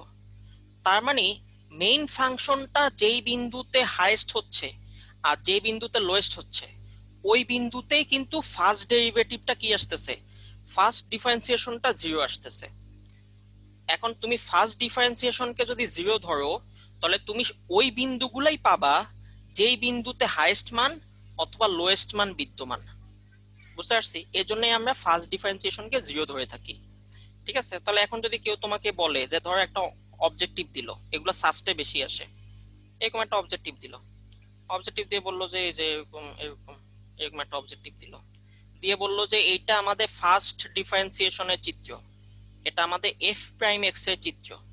সে বললো যে এখানে 4টা বিন্দু দেওয়া আছে, A B C D. Question হলো কোন বিন্দুতে লঘুমান গুরুমান বিদ্যমান, কোন বিন্দুতে, A B C D, option থাকবে 4টা, এ বি সি ডি, কোন বিন্দুতে লঘুমান গুরুমান বিদ্যমান। তাহলে আমরা একটু আগে দেখছি যে ভাইয়া ফার্স্ট ডেরিভেটিভ যেখানে 0 হয়, ফার্স্ট ডিফারেন্সিয়েশন যেখানে 0 হয় সেই বিন্দুতে মেইন ফাংশনে লঘুমান গুরুমান থাকে, সেই বিন্দু বরাবর মেইন ফাংশনে লঘুমান গুরুমান থাকে যেখানে 0 হবে। আর 0 হওয়া মানে কি, 0 হওয়া মানে এক্স অক্ষকে যেখানে ছেদ করবে। তাহলে আমার যেটা দেখতে হবে যে ফার্স্ট ডিফারেন্সিয়েশনের চিত্র যেহেতু এটা এফ প্রাইম এক্স এর চিত্র, আমরা দেখবো যে সে কোন বিন্দুতে এক্স অক্ষকে ছেদ করছে। তাহলে এই দেখো, এই যে বি বিন্দুতে এক্স অক্ষকে ছেদ করছে, তার মানে এই বিন্দুতে ফার্স্ট ডেরিভেটিভের মান 0, এই বিন্দুতে।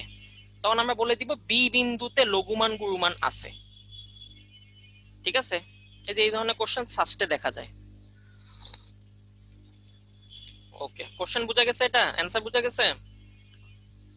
এখন তুমি দেখো তোমার কিন্তু হাতে মেইন ফাংশন নাই এই অঙ্কে, আর মেইন ফাংশন না থাকলে তুমি বুঝতে পারতেছো যে ভাইয়া এই যে বি বিন্দু এখানে আমার লঘুমান গুরুমান থাকবে, এই যে ই বিন্দু এই ই বিন্দুতেও লঘুমান গুরুমান থাকবে, এই যে এফ বিন্দুতেও লঘুমান গুরুমান থাকবে।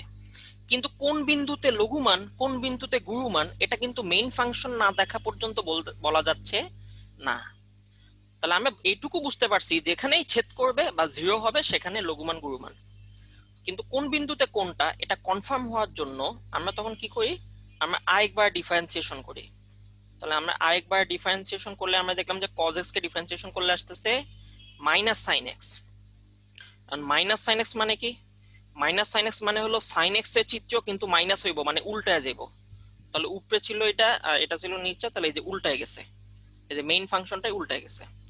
তাহলে এবার তাকায় দেখো যেই বিন্দুতে ফার্স্ট ডেরিভেটিভ 0 হয়েছিল এই যে এই বরাবর, এই যে এই বরাবর, এই যে 90 এই বরাবর যেখানে 0 হয়েছিল ওই মানটা যখন আমি সেকেন্ড ডেরিভেটিভে বসাচ্ছি তার মানে এখানে আসতেছি, তখন দেখো তো এই মানটা কি, এটা তো আমার এক্স রেখা, এক্স রেখা মানে হলো এটা 0 পয়েন্ট। তাহলে 0 থেকে এই মানটা এখন কি কোন দিকে আছে বলো তো, নিচের দিকে আছে।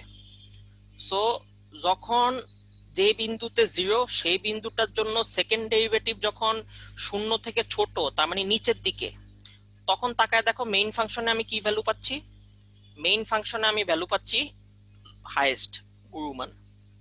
এজন্যই আমরা বলি যে যখন আমাদের সেকেন্ড ডেরিভেটিভ 0 থেকে ছোট হবে, 0 থেকে ছোট হবে তখন গুরুমান পাবো।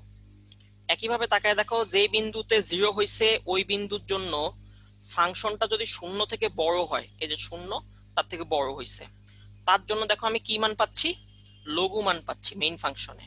তাহলে যেখানে 0 থেকে বড় হবে সেখানে আমরা কি মান পাবো, ছোট মান পাবো। এখন ভাই এমন হইতে পারে না ভাই আমি সেকেন্ড ডেরিভেটিভে বসাইলাম কিন্তু সেকেন্ড ডেরিভেটিভটা 0 চলে আসতে পারে না, হইতেই পারে কিন্তু এটা। আপনি বলতেছেন 0 থেকে ছোট হবে 0 থেকে বড় হবে, কেন 0 তো হইতে পারে, হ্যাঁ কোশ্চেন আসে না এটা মনে, যে ভাই 0 তো হইতে পারে। তাহলে এবার তাকায় দেখো সেকেন্ড ডেরিভেটিভ যে বিন্দুতে 0, এই যে এই বিন্দুতে সেকেন্ড ডেরিভেটিভটা 0, তাহলে সেকেন্ড ডেরিভেটিভ যেখানে 0 সেখানে দেখো মেইন ফাংশনের ভ্যালুও কিন্তু সেম, এই যে মেইন ফাংশন এফএক্স সেম, কিন্তু তার ঢালের দিকটা কি বলতো, বিপরীত।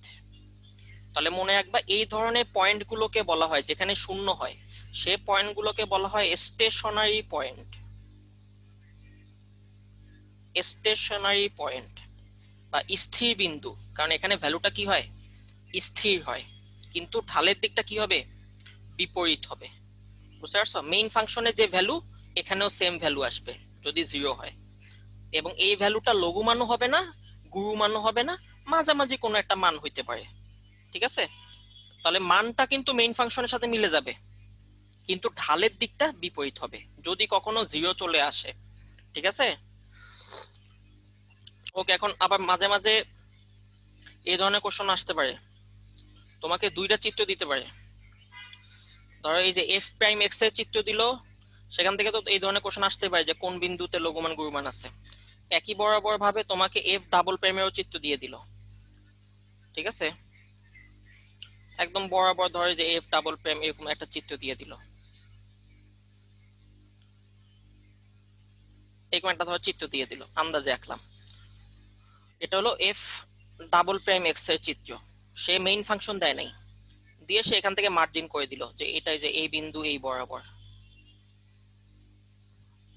এই বরাবর এই বিন্দু, এই বিন্দু করেসপন্ডিং বিন্দু, বি বিন্দুটাই যে এই বরাবর, এই যে এখানে হলো বি বিন্দু, ওকে, সি বিন্দুটা এই বরাবর, তাহলে এখানে হলো সি বিন্দু, ডি বিন্দুটা এখানে, এটা হলো ডি বিন্দু, ই বিন্দুটা এই জায়গায়, মানে ই বিন্দু করেসপন্ডিং বিন্দু, এফ বিন্দুটা আবার এই জায়গায়। ঠিক আছে, এরকম চিত্র দিল, চিত্র দিয়ে তোমাকে কোশ্চেন করতে পারে যে কোন বিন্দুতে গুরুমান, এই দুইটা চিত্র দিয়ে অ্যানালাইসিস করে তুমি বলো যে কোন বিন্দুতে গুরুমান আর কোন বিন্দুতে লঘুমান, এটা অ্যানালাইসিস করে বলো। এখন সেক্ষেত্রে ভাই আমাদের যেটা করতে হবে, ফার্স্টে আমাকে ফার্স্ট ডেরিভেটিভ থেকে বুঝতে হবে কোন কোন বিন্দুতে আমি লঘুমান গুণমান পাবো, যেটা আমরা অলরেডি বুঝছি যে যেসব বিন্দুতে ফার্স্ট ডেরিভেটিভ 0 হবে অর্থাৎ এক্স অক্ষকে ছেদ করবে সেখানে আমি লঘুমান গুণমান পাবো। তাহলে আমার বিন্দু হচ্ছে বি বিন্দু, আমার বিন্দু হচ্ছে ই বিন্দু, আমার বিন্দু হচ্ছে এফ বিন্দু। তাহলে এই তিনটা বিন্দু বরাবর আমি কি পাবো? লঘুমান গুণমান পাবো। এন্ড কোনটাতে লঘুমান কোনটাতে গুণমান সেটার জন্য আমার এই সেকেন্ড ডেরিভেটিভ লাগবে। এখন তাকায় দেখো বি বিন্দুর জন্য, বি বিন্দু কোথায়? বা বি বিন্দু এক্স অক্ষের নিচে। তাহলে বি বিন্দুটা এক্স অক্ষের নিচে মানে বি বিন্দুটা শূন্য থেকে ছোট। তাহলে বি বিন্দু যদি শূন্য থেকে ছোট হয় তখন বলো বি বিন্দুতে কি মান পাবো? বড় মান। ঠিক আছে। একইভাবে ই বিন্দু, ওকে ই বিন্দুটা কোথায়? বা ই বিন্দুটা শূন্য থেকে উপরে, এই যে উপরে আছে, এই যে শূন্য দাগ, শূন্য দাগে সে উপরে আছে। তাহলে শূন্য থেকে বড়, ই হলো শূন্য থেকে বড়। তাহলে শূন্য থেকে বড় হইলে আমরা কি মান পাবো? ছোট মান পাবো। একইভাবে এফ বিন্দু, এফ বিন্দুটা কোথায় আছে ভাই? এফ বিন্দুটা আমার শূন্য থেকে বড় আছে। তাহলে শূন্য থেকে বড় হলে আমি কি মান পাবো? ছোট মান পাবো। এই যে তখন তুমি এইভাবে অ্যানালাইসিস করে বলে দিবা যে আমি গুরু মান পাবো বি বিন্দুতে, আমি লঘু মান পাবো এফ বিন্দুতে, ই আর এফ বিন্দুতে। কার কোনো কোশ্চেন এ পর্যন্ত? কোনো কোশ্চেন?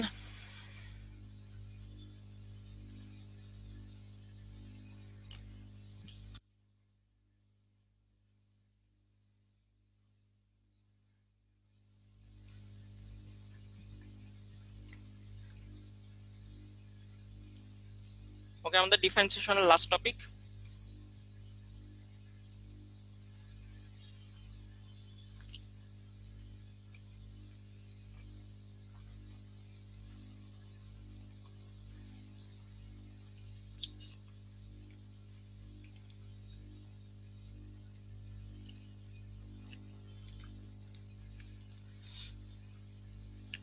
ওকে, লঘুমান গুরুমানের বাস্তব ব্যবহার, এটা আমাদের ইঞ্জিনিয়ারিং সেক্টর গুলোতে বেশ কাজে লাগে, যে কোনো ডিজাইন সেক্টরে কাজে লাগে।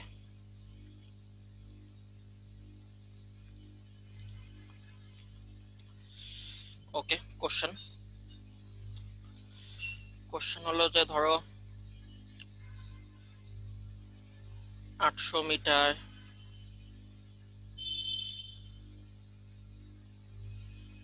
বাঁশে বেড়া দিয়ে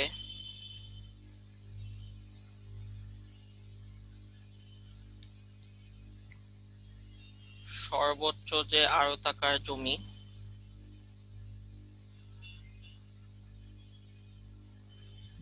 ঘেরাও দেওয়া যাবে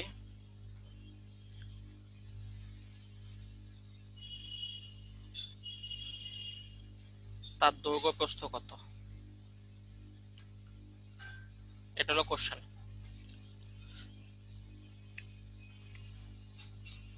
তাহলে 800 মিটার বাঁশে বেড়া দিয়ে সর্বোচ্চ যে আয়তাকার জমি ঘেরাও দেওয়া যাবে তার দৈর্ঘ্য প্রস্থ কত? ভাই আমি কিভাবে বুঝবো যে এটা লঘুমান গুরুমানের অঙ্ক? সেটা হলো কোশ্চেনে সর্বোচ্চ সর্বনিম্ন এই কথাটা থাকবে। ঠিক আছে, তাহলে সর্বোচ্চ সর্বনিম্ন এই কথাটা দেখে বুঝতে হবে যে এটা লঘুমান গুরুমানের অঙ্ক। ওকে, সলিউশন। সে আমাকে কি করতে বলছে? সে আমাকে বলছে যে ভাই একটা আয়তাকার জমি আমি ঘেরাও দিব কতটুকু দিয়ে? 800 মিটার বাঁশে বেড়া দিয়ে। মানে বাঁশে বেড়াটা শুরু হবে এই যে ধর এই পয়েন্ট থেকে শুরু হবে, এই পয়েন্ট থেকে শুরু হয়ে যে আয়তাকার জমি হবে, এই পুরাটা ঘেরাও দিয়ে একদম এই মাথা পর্যন্ত আসবা, এই পুরা দৈর্ঘ্যটা হবে 800। তাহলে আমি যদি জমির দৈর্ঘ্য ধরি এক্স, প্রস্থ ধরি ওয়াই, তাহলে এই 800 মিটার দিয়ে আসলে কিন্তু জমিটার পরিসীমা বোঝাচ্ছে, পুরাটা চারপাশ এই পরিসীমা বোঝাচ্ছে। তাহলে 800 মিটার দিয়ে পরিসীমা, এখন দৈর্ঘ্য ধরছি এক্স আর প্রস্থ ধরছি ওয়াই, তাহলে পরিসীমা কত হবে? তাহলে পরিসীমা আমরা জানি 2x + y = কত দেওয়া আছে? 800। তুমি এখান থেকে যে কোনো একটা মান বাই করে রাখবা, যে ধরো আমরা ধরো y এর মান বের করে রাখলাম 400 - x। ঠিক আছে, ওকে। এখন এই ধরনের অঙ্ক চেনার উপায় তো আমি বলছি যে চেনার উপায় হলো সর্বোচ্চ বা সর্বনিম্ন থাকবে। ভাই আপনি তো বলছেন যে লঘুমান গুরুমানের অঙ্ক শুরু হবে একটা ফাংশন দিয়ে। আমরা যে নিয়মটা শিখে আসছি এতক্ষণ যে আমাদের লঘুমান গুরুমানের অঙ্ক শুরু হবে কি দিয়ে বলতো? একটা ফাংশন দিয়ে f(x), তারপর সেটাকে একবার ডিফারেন্সিয়েশন করব, 0 ধরবো, আরেকবার ডিফারেন্সিয়েশন করব, মান বসায় চেক করব। তাহলে আমার একটা ফাংশন লাগবে। তো একটা ফাংশন না হইলে আমি লঘুমান গুরুমানের অঙ্কটা করতে পারতেছি না। তাহলে তুমি মনে রাখবা সর্বোচ্চ সর্বনিম্ন দিয়ে যে জিনিসটাকে ইন্ডিকেট করবে সেই হবে ফাংশন। সর্বোচ্চ সর্বনিম্ন দিয়ে যাকে ইন্ডিকেট করবে, যা সর্বোচ্চ বা সর্বনিম্ন, সেটাই হবে আমাদের কি বলতো, সেটাই হবে আমাদের ফাংশন এফএক্স। এখন এখানে বলতো সর্বোচ্চ দিয়ে কি বুঝাইছে, বলছে বেড়া দিয়ে সর্বোচ্চ যে আয়তাকার জমি, তাহলে আমাদের এখানে ফাংশনটা হবে, মেইন যে ফাংশন, এই ফাংশনটা হবে আয়তাকার জমি।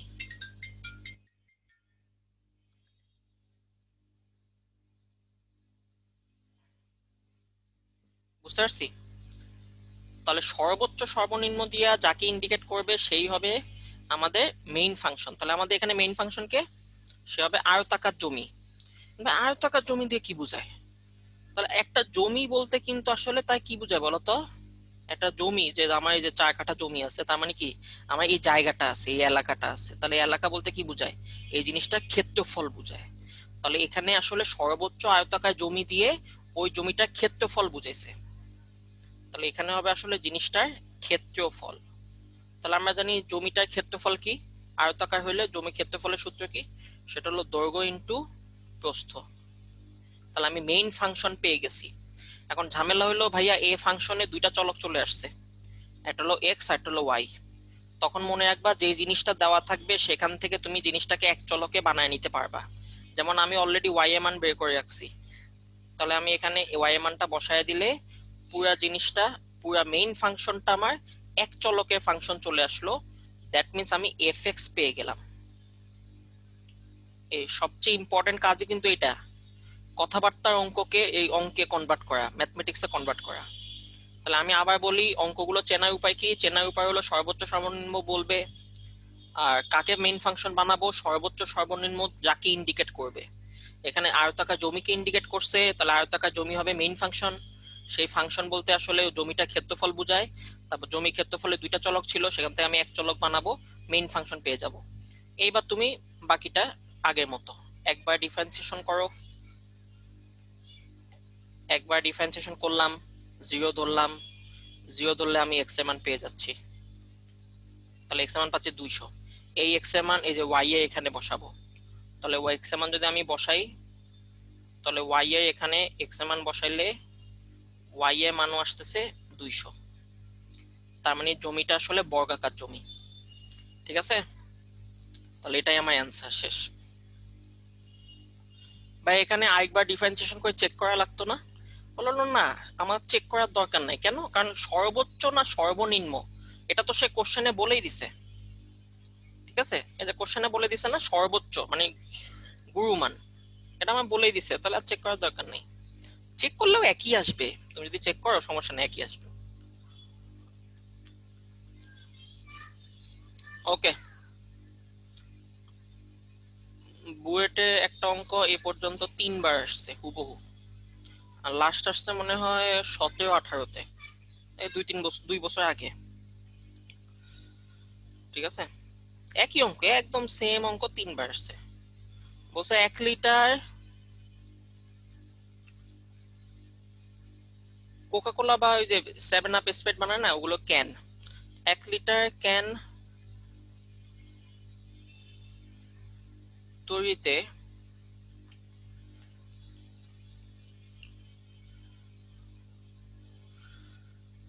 উচ্চতা ও ব্যাসার্ধ কত হলে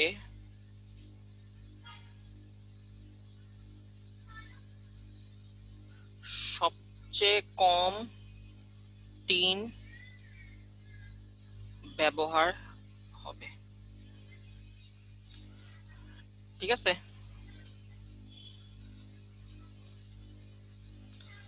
সলিউশন, সে আমাকে একটা কোকা কোলা ক্যান বা স্প্রাইট 7 আপে ক্যান বানাইতে বলছে। আমরা জানি যে কোনো ক্যান, এই ক্যান গুলো দেখতে যে এরকম হয়, এই যে এরকম ক্যান। তবে ক্যানে এখানে যে মুখা থাকে, এখানে ইয়া থাকে, এটা দিয়ে ঠাস করে উল্টায় দিলে ফস করে এখান থেকে বের হয়। করছি না, খাইছি না আমরা এগুলো। ঠিক আছে, বেশ দাম, এগুলো আমরা কম চলে মার্কেটে। সো সে বলছে যে এই ক্যান বানাইতে হবে 1 লিটার। 1 লিটার, তাহলে আমরা জানি 1 লিটার এটা কি দেওয়া আছে আসলে? 1 লিটার দিয়ে কি বোঝায়? 1 লিটার দিয়ে আয়তন বোঝায়, তার মানে এই ক্যানটা আয়তন হবে 1 লিটার, সে বলে দিছে এটা। ভাই কেমনে বুঝবো এটা লঘুমান গুণমানের অঙ্ক? এই যে সবচেয়ে কম, সবচেয়ে কম এটাও আমাদের লঘুমান গুণমানকে ইন্ডিকেট করবে। ওকে, কি বের করতে বলছে ভাইয়া? উচ্চতা আর ব্যাসার্ধ কত হলে? তাহলে আমরা জানি এই ক্যানে উচ্চতা ধরলাম আমরা এইচ, আর এখানে যে ব্যাসার্ধ ধরলাম আর। তখন আমরা এখান থেকে জানি যে আমাদের যে আয়তন দেওয়া আছে এটা একটা সিলিন্ডার, ক্যানটা মেনলি একটা সিলিন্ডার হয়। তাহলে সিলিন্ডার আয়তনের সূত্র কি বলতো? পাই আর স্কয়ার এইচ, এটা মান দেওয়া আছে 1। সো এখান থেকে তুমি যে কোনো একটা জিনিসের মান বাইক করতে পারো। ধর আমি এইচ এর মান বাইক করে রাখলাম, তাহলে আমি এইচ এর মানটা এখান থেকে পেয়ে গেলাম। ওকে, এখন আমরা জানি লঘুমান গুণমানের অঙ্কে আমাদের কি লাগবে? একটা মেইন ফাংশন লাগবে। তাহলে এখানে মেইন ফাংশন দিয়ে, মেইন ফাংশন কোনটা হবে? আমি বলছি লঘুমান গুণমান দিয়ে যাকে ইন্ডিকেট করবে সেই মেইন ফাংশন। তাহলে এখানে সবচেয়ে কম দিয়ে কাকে ইন্ডিকেট করছে বলতো? 3। তাহলে এই 3টাই হবে আমাদের মেইন ফাংশন। তুমি বলো তো একটা ক্যানের মধ্যে 3 কই থাকে? হৃদয় সাহেব বলেন, ক্যানের মধ্যে 3 কই থাকে? বাইরে থাকে ভাই। বাইরে থাকে। তো বাইরে এটা বইয়ের নাম কি? বাইরে থাকে বুঝলাম, এটা বইয়ের নাম কি? সেটা হলো পৃষ্ঠতলে ক্ষেত্রফল। পৃষ্ঠতলে ক্ষেত্রফলে থাকবে 3 চারপাশে। চারপাশে মানে এই যে দেখো উপরের সাইডেও থাকবে, উপরে একটা বৃত্ত এখানেও থাকবে, এই যে উপরের সাইডে আবার নিচে যে একটা বৃত্ত আছে এখানেও থাকবে, আবার এই যে চারপাশে থাকবে, এই যে চারপাশে এরকম করে চারপাশে থাকবে। ঠিক আছে, সো এটাকে আমরা সিলিন্ডারে কি বলি? পৃষ্ঠতলের ক্ষেত্রফল। আর পৃষ্ঠতল আবার দুই ধরনের আছে, একটা হলো বক্রতল আর একটা হলো সমগ্রতল। তাহলে এখানে পৃষ্ঠতল বলতে হবে সমগ্রতল, কারণ উপরে নিচে সব সাইডেই আমাদের 3টা থাকে। ওকে, সো আমাদের উপরে একটা বৃত্ত নিচে একটা বৃত্ত, তাহলে 2 পাই আর স্কয়ার। আর এই বক্রতলের সূত্র কি? সেটা হলো 2 পাই আর এইচ।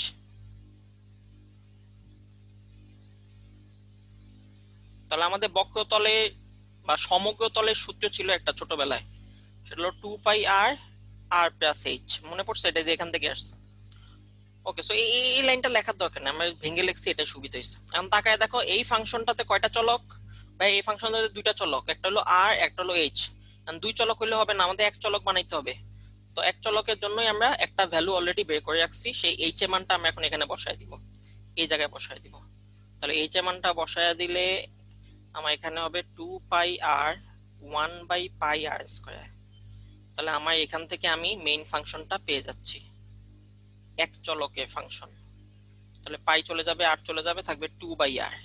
তাহলে এটাই হলো আমাদের মেইন ফাংশন অফ আর। তাহলে যে দেখো আমি মেইন ফাংশন পেয়ে গেছি। ওকে, এখন আমরা বাকিটা আগের মতো ফাংশন পেয়ে গেলে আমরা একবার ডিফারেন্সিয়েশন করব। তাহলে 4 pi R 2 by r square, সেটাকে কি ধরবো? 0 ধরবো। তাহলে একবার ডিফারেন্সিয়েশন করে 0 ধরছি, 0 ধরে এখন এখান থেকে হিসাব করো। তাহলে 4 pi r equals to 2 by r square, তাহলে আর দিয়ে গুণ করলে হবে আর কিউব, এখানে থাকবে 2 বাই 4 পাই, কোনাকুনি গুণ করছি, তাহলে 1 বাই 2 পাই। তারপর এখান থেকে আর মান পেয়ে যাব। তাহলে আর মান পেয়ে যাচ্ছি, সেটা হলো কিউবিক রুট অফ 1 বাই 2 পাই। পায়ের মান বসায় দিলে আমি আর এর এক্সাক্ট ভ্যালুটা পেয়ে যাব। ঠিক আছে, ওকে। এটা এককটা নিয়ে ঝামেলা হয়। আমার আয়তনটা কিসে দেওয়া ছিল? আয়তনটা দেওয়া ছিল লিটার। তাহলে আমরা জানি লিটার এবং কি ইকুইভ্যালেন্ট বলো? লিটারের সাথে কিসের ইকুইভ্যালেন্সি আছে? সেন্টিমিটার। হ্যাঁ, কোনটা? Centimetre? Decimetre cube. Decimetre cube. তাহলে লিটারের সাথে মনে রাখবা ডেসিমিটার কিউবের মিল আছে। সো আমাদের এই এককগুলো সব ডেসিমিটারে আসবে, কারণ কিউবিক রুট করে দিছো না, এজন্য ডেসিমিটার। এগুলো একক কিন্তু সব ডেসিমিটারে আসবে। ওকে, এই আর এর মানটা আমরা এইচ বের করছিলাম না? এইচ ইকুয়ালস টু 1 বাই কত ছিল? 1 বাই পাই আর স্কয়ার। এই যে এইচ, এই এইচ এখানে বসায় দিব। তাহলে এই যে আর এর মানটা 1 বাই পাই এখানে এই যে মানটা বসায় দিব, কিউবিক রুট অফ 1/2 পাই, মান বসায় দিলে এই যে এইচ এ মানটাও পেয়ে যাব। বুঝতে পারছি? তাহলে এটা একটা অ্যান্সার, এটা একটা অ্যান্সার।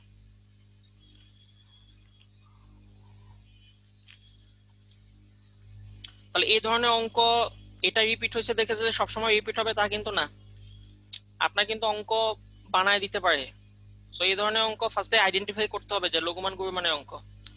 আইডেন্টিফাই করা সবচেয়ে ইজি, সেটা হলো সর্বোচ্চ, সর্বনিম্ন, সবচেয়ে কম, সবচেয়ে বেশি, হাইয়েস্ট, লোয়েস্ট, লঘুমান, গুরুমান, এই শব্দগুলো থাকবে। আর সেকেন্ড কথা হলো শব্দটা মেইন কথা না, আমাদের এখানে একটা ফাংশন বানাইতে হবে, কারণ এটা একটা কথাবার্তার অঙ্ক। কথাবার্তার অঙ্ক থেকে ফাংশন বানানোটা সবচেয়ে ইম্পর্টেন্ট। তাহলে ফাংশন বানাবো কিভাবে? তখন আমরা মনে রাখবো যে ভাইয়া যা সর্বোচ্চ সর্বনিম্ন সেটাই হবে আমার ফাংশন, যেই জিনিসটা সর্বোচ্চ সর্বনিম্ন সেটাই হবে আমার ফাংশন। তাহলে সর্বোচ্চ সর্বনিম্ন দিয়ে কোশ্চেনে যাকে ইন্ডিকেট করবে তাকেই তুমি কি বানাবা? ফাংশন বানায় দিবা। ঠিক আছে?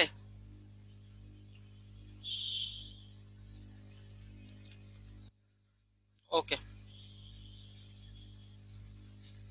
ওকে, বুয়েটে আসা একটা অঙ্ক, এটা এসডব্লিউ থাকবে। বলছে একটা গোলক আছে, এই গোলকের ভিতর তুমি একটা কোণক বসায় দিছো।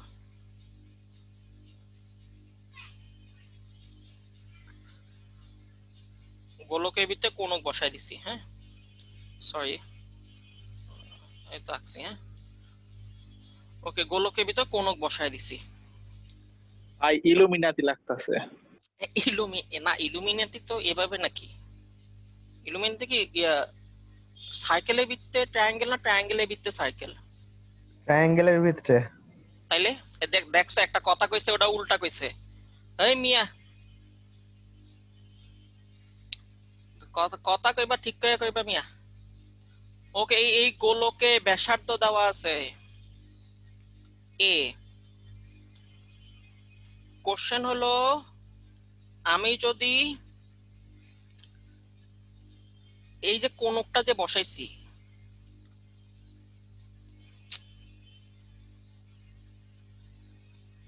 এই কোণকে আয়তন যদি সবচেয়ে বড় হয়, মানে সবচেয়ে যে বড় কোণকটা বসানো যাবে সেটাই যদি আমি বসাই, তাহলে কোশ্চেন হলো এর মান কত হবে? তাইলে আর কোনো ডাটা দেওয়া নাই, বলছে একটা গোলকের ভিতরে একটা কোণক বসানো হয়েছে, ব্যাসার্ধ এ, গোলকের ব্যাসার্ধ এ, কোণকের আয়তন যদি বৃহত্তম হয় তাহলে এর মান কত।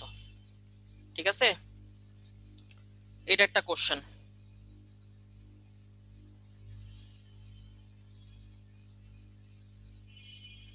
ওকে, তাহলে এটা একটা এসডব্লিউ থাকবে, এগুলো এসডব্লিউ এক নাম্বার। ওকে, আরেকটা এসডব্লিউ মনে লেখো, আরেকটা এসডব্লিউ হলো তিনটি ধনাত্মক মানে পজিটিভ, তাহলে তিনটা পজিটিভ সংখ্যার যোগফল 9 হলে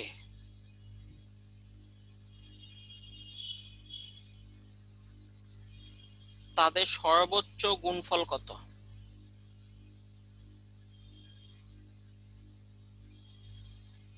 এখন দেখো আমি তো অনেকভাবেই যোগফল 9 বানাইতে পারি। সো এমন ভাবে যোগফল 9 বানাইতে হবে যেন তাদেরকে গুণ করলে গুণফলটা সর্বোচ্চ হয়, এটা হলো কোশ্চেন। ঠিক আছে, তিনটে ধনাত্মক সংখ্যার যোগফল 9 হলে তাদের সর্বোচ্চ গুণফল কত? ওকে, এই দুটো এসডব্লিউ থাকবে।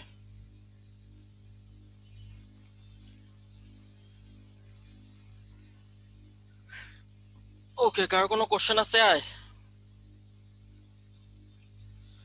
হৃদয় সাহেব, না ভাই, আমার তো নাই। আলমাজ সাহেব, কোনো কোশ্চেন আছে? আয়।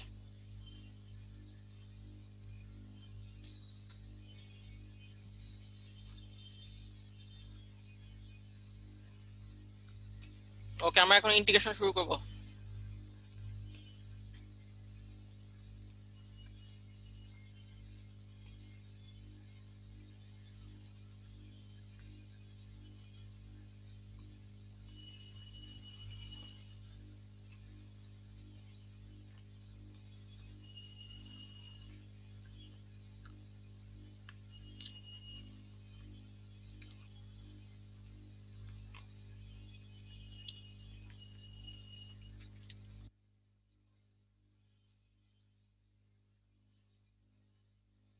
ওকে, ইন্টিগ্রেশনে আমাদের ফার্স্ট যে পার্ট,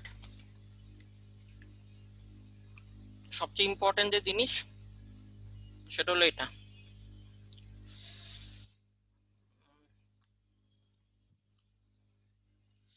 বাকি পোলাপাইন কই গেল? ভাই ওই এলাকার কারেন্টে ডিস্টার্ব দিতেছে ভাই দুদিন ধরে। কোন এলাকায় থাকে ওরা? নাকালপাড়া ভাই। নাখালপাড়া, দেখছো অবস্থা। ওকে,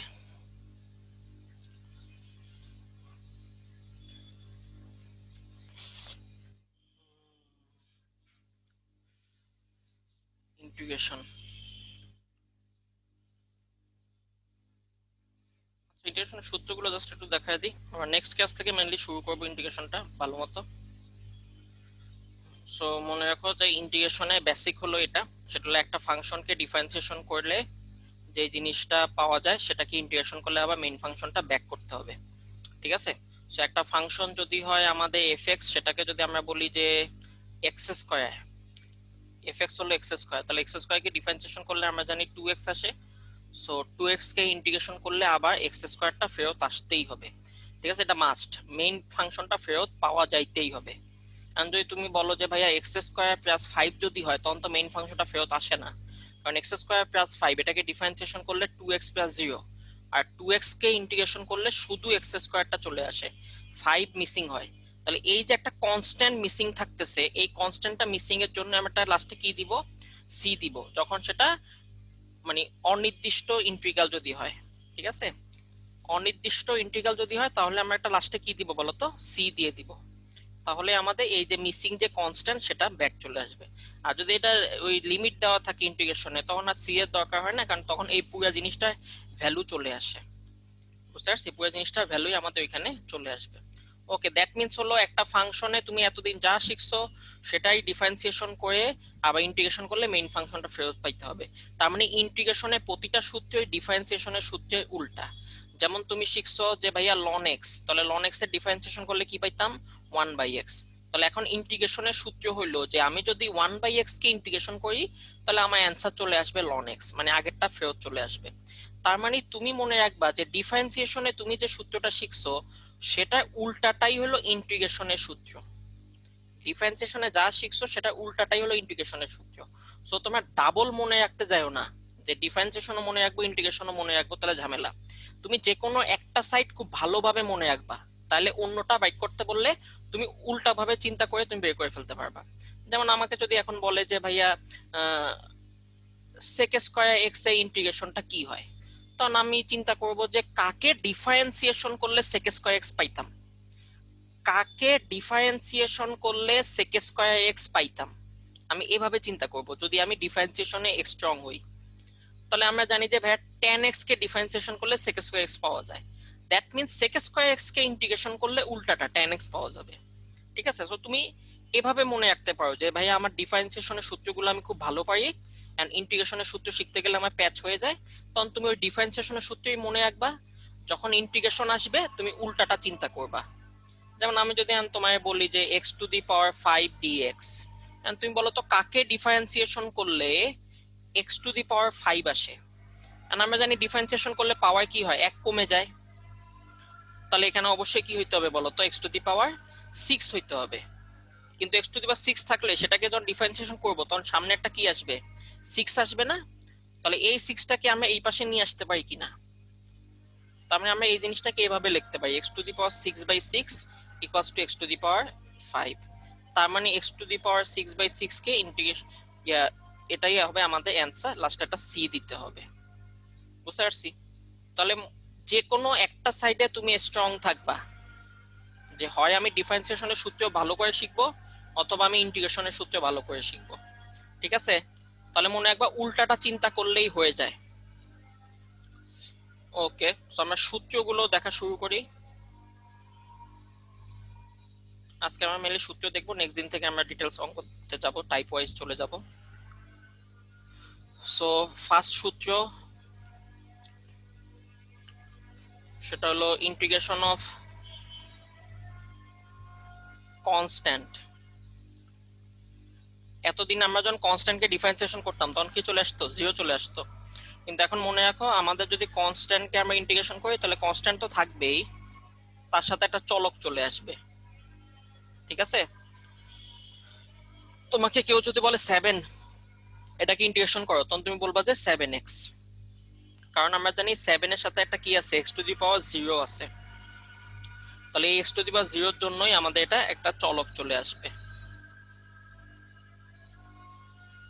ওকে, x⁻n dx, এটা সূত্র কি? এটা সূত্র হলো x⁻n+1 divide by n+1 plus c।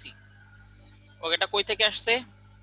এটা হলো ddx অফ x⁻n+1 এখান থেকে আসছে। তাহলে n+1 এটাকে ডিফারেন্সিয়েশন করলে কি হবে? n+1টা সামনে চলে আসবে, x⁻n থাকবে। তাহলে এই জিনিসটাকে আমরা যে ওইটার মতো লিখতে পারি যে x⁻n+1 divided by n+1 equals to x⁻n, n+1টাকে নিচে নিয়ে আসলাম। তাহলে এখন বলো এইটাকে ইন্টিগ্রেশন করলে তাহলে এটা চলে আসবে। ঠিক আছে, এই সূত্রটা এভাবে চলে আসছে, সবগুলাই উল্টা। ওকে, e⁻x কে ইন্টিগ্রেশন করলে e⁻x আসবে, এটা আমরা জানি, এটা কখনোই চেঞ্জ হয় না। তারপর a⁻x কে ইন্টিগ্রেশন করলে আমরা জানি a⁻x আসবে, ডিফারেন্সিয়েশনে কি হইতো, এটা ln a গুণ হইতো, এখন ln এটা এই পাশে চলে আসবে, এজন্য ln a দিয়ে ভাগ হবে। তাহলে ডিফারেন্সিয়েশনের সময় a⁻x কে করলে আসতো a⁻x ln a, এবার ln এটা আমি এই পাশে নিয়ে আসবো না, এই পাশে যেহেতু নিয়ে আসবো এজন্যই ভাগাকারে থাইকা যাবে। ঠিক আছে, তাহলে আমরা জানি ln x কে ডিফারেন্সিয়েশন করলে 1/x আসে, তাহলে 1/x কে ইন্টিগ্রেশন করলে আমার ln x আসবে।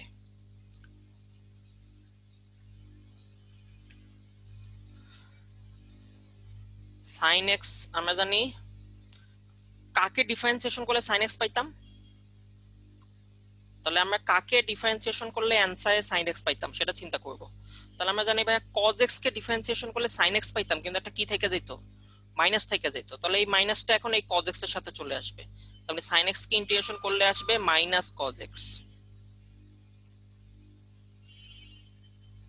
তাহলে cos x dx কাকে ডিফারেন্সিয়েশন করলে আমরা cos x পাইতাম, বা sin x কে ডিফারেন্সিয়েশন করলে আমরা cos x পাইতাম।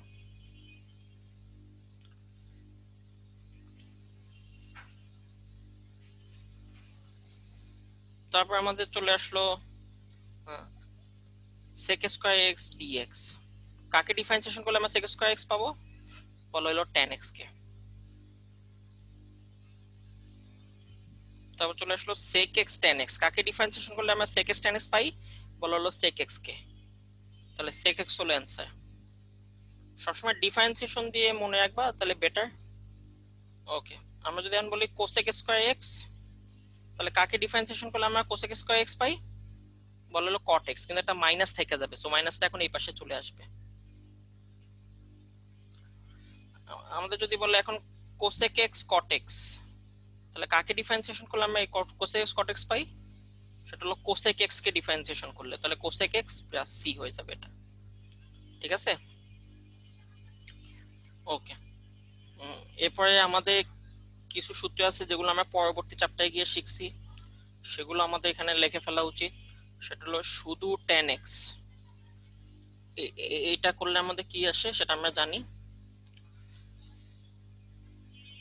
সেটা আসে মাইনাস ln cos x,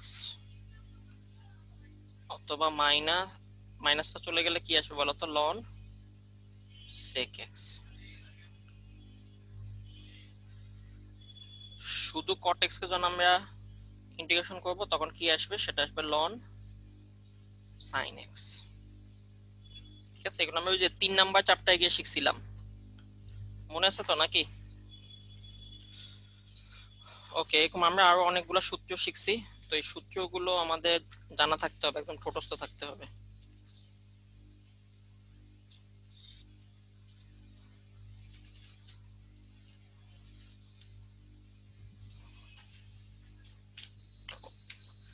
ওই চ্যাপ্টারে গিয়ে আমরা আরো সূত্র দেখছি, সেটা হলো যদি কখনো আমাদের এমন চলে আসে যে নিচে একটা ফাংশন আছে তার ডিফারেন্সিয়েশন উপরে আছে, তাহলে সেটা হবে লন নিচেরটা।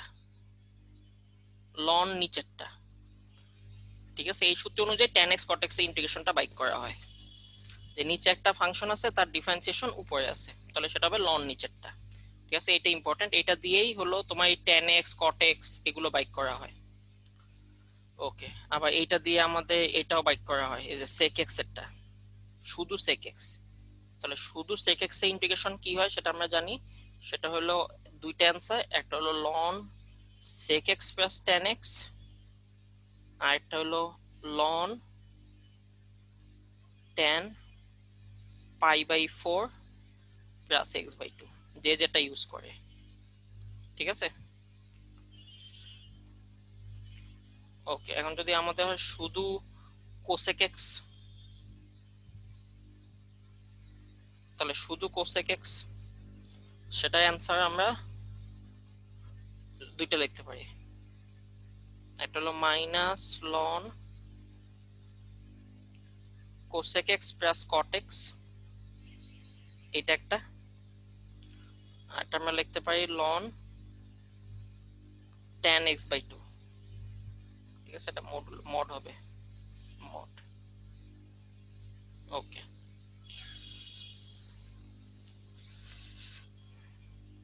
ওকে, এরপর আমরা 3 নাম্বার চ্যাপ্টারে গিয়ে আমরা আরো অনেকগুলো সূত্র দেখছিলাম, তাহলে ওই সূত্রগুলো আমরা একবারে লিখে দিই।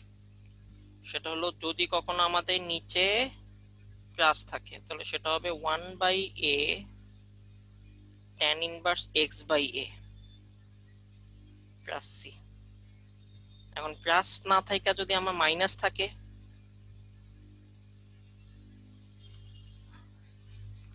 যা আমার যদি হয় a square minus x square, তখন সূত্র হলো 1/2a, তখন আসবে ln।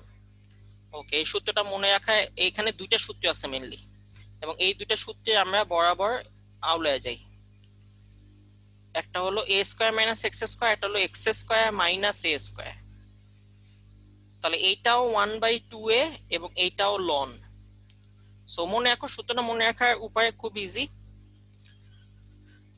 সেটা হলো যে যেই ফরম্যাটে থাকবে তুমি সেই ফরম্যাটটাই লিখবা। এখানে তাকায় দেখো কি ফরম্যাট আছে, a square minus x square, তার মানে a আর x। সো তুমি এখানেও লিখবা ax, এখানেও লিখবা ax। দ্যাট মিন্স যে ফরম্যাটে থাকবে তুমি সেই ফরম্যাটই লিখবা। তাহলে এখানে কি ফরম্যাট আছে, এখানে আছে x square minus a square, তার মানে xa, তাহলে এখানে লিখবা xa, এখানে লিখবা xa। ওকে, এবার তুমি দেখবা x কোথায় আছে। ভাইয়া x যদি প্রথমে থাকে তাহলে মনে রাখবা প্রথমে মাইনাস পরে প্লাস। x যদি ভাইয়া পরে থাকে, সেকেন্ডে যদি x থাকে, সেকেন্ডে x থাকে, তাহলে পরে মাইনাস প্রথমে প্লাস। তাহলে মনে রাখবা x যেখানে আছে সেই অনুযায়ী মাইনাস বসবে। x যদি প্রথমে থাকে তাহলে প্রথমটা মাইনাস, মানে উপরেরটা মাইনাস, আর যদি x সেকেন্ডে থাকে তাহলে এই নিচেরটা মাইনাস। বুঝতে পারছি? এটা মনে রাখার উপায়। ওকে, এখন আমার এমনও হইতে পারে যে ভাইয়া আমার এখানে রুট ওভার চলে আসতে পারে। তাহলে এই জিনিসটা যদি রুট ওভার চলে আসে a square minus x square, তখন আমরা জানি সূত্রটা হলো sin inverse x by a। এখন আমার তো এমনও হইতে পারে যে ভাইয়া রুট ওভার আসলো কিন্তু রুটের মধ্যে মাইনাসের জায়গায় প্লাস চলে আসলো, তাহলে এই ধরনের অঙ্ক আমাদের বইতে নাই কিন্তু চলে আসতে পারে। তাহলে যদি আসে তাহলে মনে রাখো সেক্ষেত্রে লন হবে, নিচে যা আছে সেটাই বসবে, আর এখানে একটা x থাকবে, মানে চলকটা এক্সট্রা অ্যাড হবে, প্লাস সি। লন হবে, যা আছে তাই বসবে, একটা x অ্যাড হবে। এখন ভাই এমনও তো হইতে পারে যে আমার নিচে রুট ওভার আছে, সরি, কিন্তু এটা উল্টাটা আছে। আমরা জানি a square minus x square হইলে সাইন ইনভার্স, কিন্তু যদি এমন হয় যে x square minus a square, তখন মনে রাখো সেক্ষেত্রেও লন হবে, যা আছে তাই থাকবে, এটাও প্লাস x। এই সূত্রটাই, বুঝতে পারছি? এই সূত্রটাই আমাদের এখানে তখন বসে যাবে। ওকে, এটা কিভাবে আসলো তাহলে আমরা একটা করে দেখাই, এইটা নাকি এইটা। ওকে, কোন সূত্রের প্রমাণটা দেখাবো? হৃদয় সাহেব বলেন। পরেরটাই দেখান ভাই। পরেরটাই মানে এই যে এ মাইনাসেরটা। ওকে, এই ধরনের ক্ষেত্রে আমাদের একটা জিনিস মনে রাখতে হবে, সেটা আমরা অঙ্কের টাইপেও দেখব, সেটা হলো যা থাকলে যা ধরবো, যা থাকলে যা ধরবো। যদি কখনো তোমার থাকে a square minus x square, তখন আমাদের ধরতে হবে x equals to a sine theta. Already ডিফারেন্সিয়েশনে এই জিনিসটা হালকা টাচ দেওয়া হয়েছিল, ওইখানে ওই যে একটা টাইপ ছিল না প্রতিস্থাপন, ওই অনুযায়ী। তাহলে আমরা জানি প্লাস থাকলে কি ধরতে হবে, এ ট্যান থিটা, আর যদি মাইনাস থাকে তখন কি ধরবো, মানে এক্স যদি সামনে থাকে তখন আমরা ধরবো সেক থিটা। ওকে, আমরা এই পরেরটা প্রমাণ দেখতে চাচ্ছি, এই যে এটা প্রমাণ দেখতে চাচ্ছি যে integration of dx by root over x square minus a square, সেটা প্রুফ দেখতে চাচ্ছি। তাহলে x square minus a square, তাহলে কোন প্যাটার্নে কি ধরতে হবে বলো তো, এক্স ইকুয়ালস টু ধরতে হবে এ সেক থিটা। তাহলে dx divide by root over a square minus that x square minus a square, এটা দেখতে চাচ্ছি। ওকে,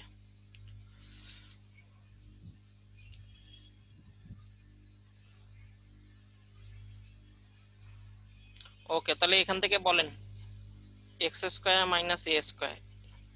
তাহলে আমরা জানি যে আমাদের এখানে যদি হয় তাহলে আমরা ধরবো ফার্স্টে এক্স ইকুয়ালস টু ধরে ফেলবো এ সেক থিটা, তখন আমরা জানি ডিফারেন্সিয়েশন করে দিলে হবে ডিএক্স, এখানে ডিফারেন্সিয়েশন করলে সেক থিটাকে ডিফারেন্সিয়েশন করলে আসবে কি বলতো, a sec theta tan theta d theta চলে আসবে। ওকে, সো এখন আমাদের যেটা ছিল সেটা হলো dx divide by x square minus a square, এখানে আমরা মানটা পরিবর্তন করব। সো ডিএক্স এর জায়গায় লেখা যাবে a sec theta tan theta d theta, আর নিচে আমরা এক্স এর জায়গায় লিখবো আমরা a square sec square theta minus a square. ঠিক আছে, মানটা বসায় দিলাম জাস্ট। ওকে, এখন আমি যদি এ সেক থিটা ট্যান থিটা থাকলো ডি থিটা, আমি এখন রুটের ভিতরে a common, A square common নিয়ে ফেললাম, তাহলে এ স্কয়ার কমন নিয়ে ফেললে হবে সেক স্কয়ার থিটা মাইনাস 1। ওকে, সেক স্কয়ার থিটা মাইনাস 1, এটা সূত্র কি চলে আসে বলো, তাহলে সেক স্কয়ার থিটা মাইনাস 1 এর সূত্র চলে আসে আমার ট্যান স্কয়ার থিটা। তখন বলেন আমার উপরে থাকতেছে a sec theta tan theta d theta, আর নিচে আসতেছে রুট ওভার করলে এ, ট্যান কে করলে ট্যান স্কয়ার করলে আসে ট্যান থিটা, তাহলে উপর থেকে এ চলে গেল, ট্যান থিটা চলে গেল, শুধুমাত্র integration of sec theta d theta থাকতেছে। And sec theta d theta আমরা সূত্র কিন্তু দেখে আসছি, শুধু সেক থিটা ডি থিটা। তাহলে সেক থিটা ডি থিটা সূত্র আমরা দেখে আসছি, এই যে এখানে দেখেন। তাহলে আমরা প্রথমটা ইউজ করি, ln sec x plus tan x plus c, এটা আসবে। তাহলে ln sec x plus tan x plus c, এটা আসবে আমাদের। তাহলে এখান থেকে আমাদের আসলো লন সেক এক্স, এখানে হবে theta, sorry sec theta plus tan theta plus c, এটা চলে আসবে। ওকে, এখন আমি কি করব, এখন আমি সেক থিটা মানটা বসায় দিব। তাহলে আমরা সেক থিটা মানটা যদি বসাই, তাহলে আমরা কি ধরছিলাম, আমরা ধরছিলাম ভাইয়া x equals to a sec theta ধরছিলাম। তাহলে x equals to a sec theta, এই মানটা আমি এখন এখানে বসাই দিতে চাচ্ছি। তাহলে এক্স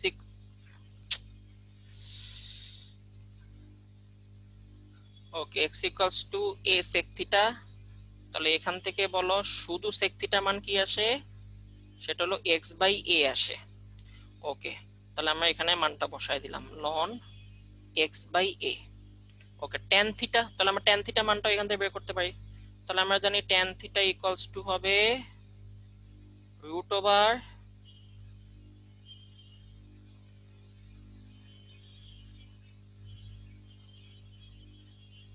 সেক স্কয়ার থিটা মাইনাস 1, তাই তো। তাহলে সেক স্কয়ার থিটা এটাকে করলে আসে x square by a square minus 1, আর আমি যদি এ স্কয়ার দিয়ে লসাগু করি তাহলে আমার এখানে আসবে x square minus a square, এটা রুট ওভার থাকবে, আর এ স্কয়ার কে বাইরে নিয়ে আসলে এ হয়ে যাবে। তাহলে tan থিটা মানটা আমরা পেয়ে গেলাম, সেটা হলো √x square minus a square by a plus c। তাহলে এখানে এই জিনিসটা আমাদের টোটালি হয়ে গেল, এটা সেটা হলো x square minus a square by a plus c। রাখো, আমি চাইতেছি, কারণ আমরা জানি লনের মধ্যে যদি ভাগ আকারে থাকে তাহলে সেটাকে আমরা কিভাবে লিখতে পারি বলেন তো? সেটাকে আমরা বিয়োগ আকারে লিখতে পারি। তাহলে লন উপরেরটা মাইনাস লন নিচেরটা প্লাস সি। এখন তাকায় দেখো, এই যে অংশটা, এই অংশটা পুরোটাকে আমরা কি ধরতে পারি? কনস্ট্যান্ট ধরতে পারি। তাহলে আমার এখানে থাকতেছে এই যে রুট ওভারটাকে সামনে লিখলাম প্লাস এক্স, আর এই পুরোটাকে আমি কনস্ট্যান্ট ধরে ফেললাম। তাহলে এই হলো আমার সেই সূত্র, যে dx divide by root over x square minus a square. বুঝতে পারছি? সো সূত্র হলো যে যা আছে তাই থাকবে, চলকটা পাশে যোগ হবে আর পুরোটা লন হয়ে যাবে। ঠিক আছে, এটা হলো যে, এটা অনেকে কিন্তু অ্যাডমিশনে এই জিনিসটা ভুল করে, কারণ আমাদের বইতে এক্স স্কয়ারটা পরে থাকলে সাইন ইনভার্স। যেমন তোমাকে যদি আমি বলি যে ধরো 25 মাইনাস এক্স স্কয়ার, তখন তুমি এটা বলবা যে ভাই এটা হবে sine inverse x by 5 plus c. ঠিক আছে, এটা বলে দিবা। কিন্তু এখন ভাই যদি আমার এমন বলে যে না, এটা আমার এক্স স্কয়ারটা সামনে আছে, যে এক্স স্কয়ার মাইনাস 25, তখন কিন্তু সাইন ইনভার্স না, তখন হয়ে যাবে লন রুটের মধ্যে যা আছে সেটাই বসবে আর চলক থাকবে প্লাস সি। তখন অ্যান্সার এটা। বুঝতে পারছি?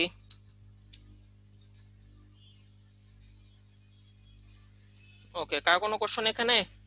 হৃদয়, আলমাদ সাহেব? না ভাই। ওকে, আমরা ভাই। হ্যাঁ, ওকে 21 দেখলাম।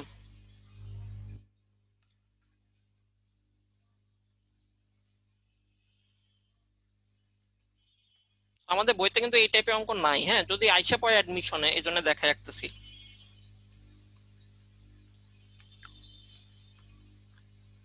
ওকে 22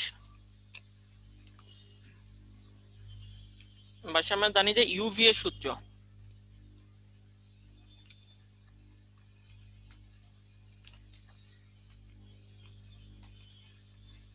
আচ্ছা, ইউভি এর সূত্রে যাওয়ার আগে একটা সূত্র দেখে আসি। সেটা হলো যদি রুটের মধ্যে যা আছে সেটা ডিফারেন্সিয়েশন যদি উপরে থাকে, তাহলে অ্যান্সার 2√f(x).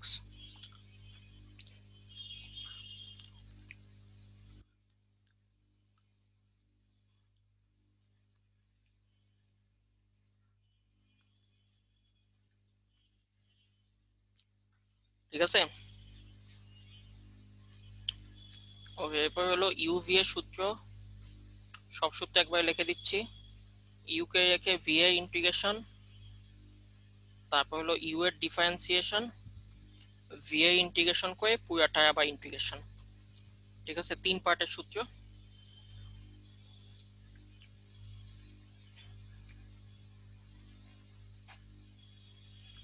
ওকে, এখানে ইউ কাকে ধরবো, সেই ইউ নির্বাচনে একটা ক্রমও আছে।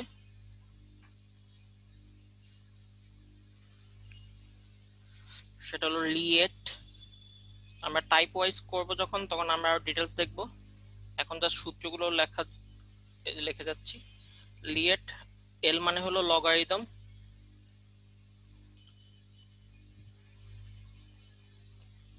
লগারিদম মানে হলো ln x, ln x square, ln 3x, এই যে এগুলো। ঠিক আছে, আই মানে হলো ICF, inverse circular function, sine inverse, tan inverse, এগুলো। এ মানে হলো অ্যালজেব্রিক ফাংশন। তাহলে অ্যালজেব্রিক ফাংশন মানে হলো 1 কিন্তু অ্যালজেব্রিক ফাংশনে চলে আসবে। আবার এক্স ইনভার্স, এটা কিন্তু আইসিএফ এ যাবে না, এটা হলো নরমাল বীজগাণিতিক ফাংশন। তারপর হলো এক্স কিউব, এগুলা। টি মানে হলো ত্রিকোণমিতিক,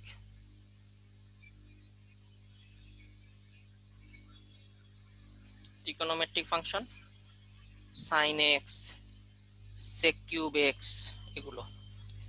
ই মানে হলো এক্সপোনেনশিয়াল ফাংশন, এক্সপোনেনশিয়াল ফাংশন মানে e to the power x, e to the power -2x, এগুলো। ঠিক আছে, এটা হলো ইউভি এর সূত্র। ওকে,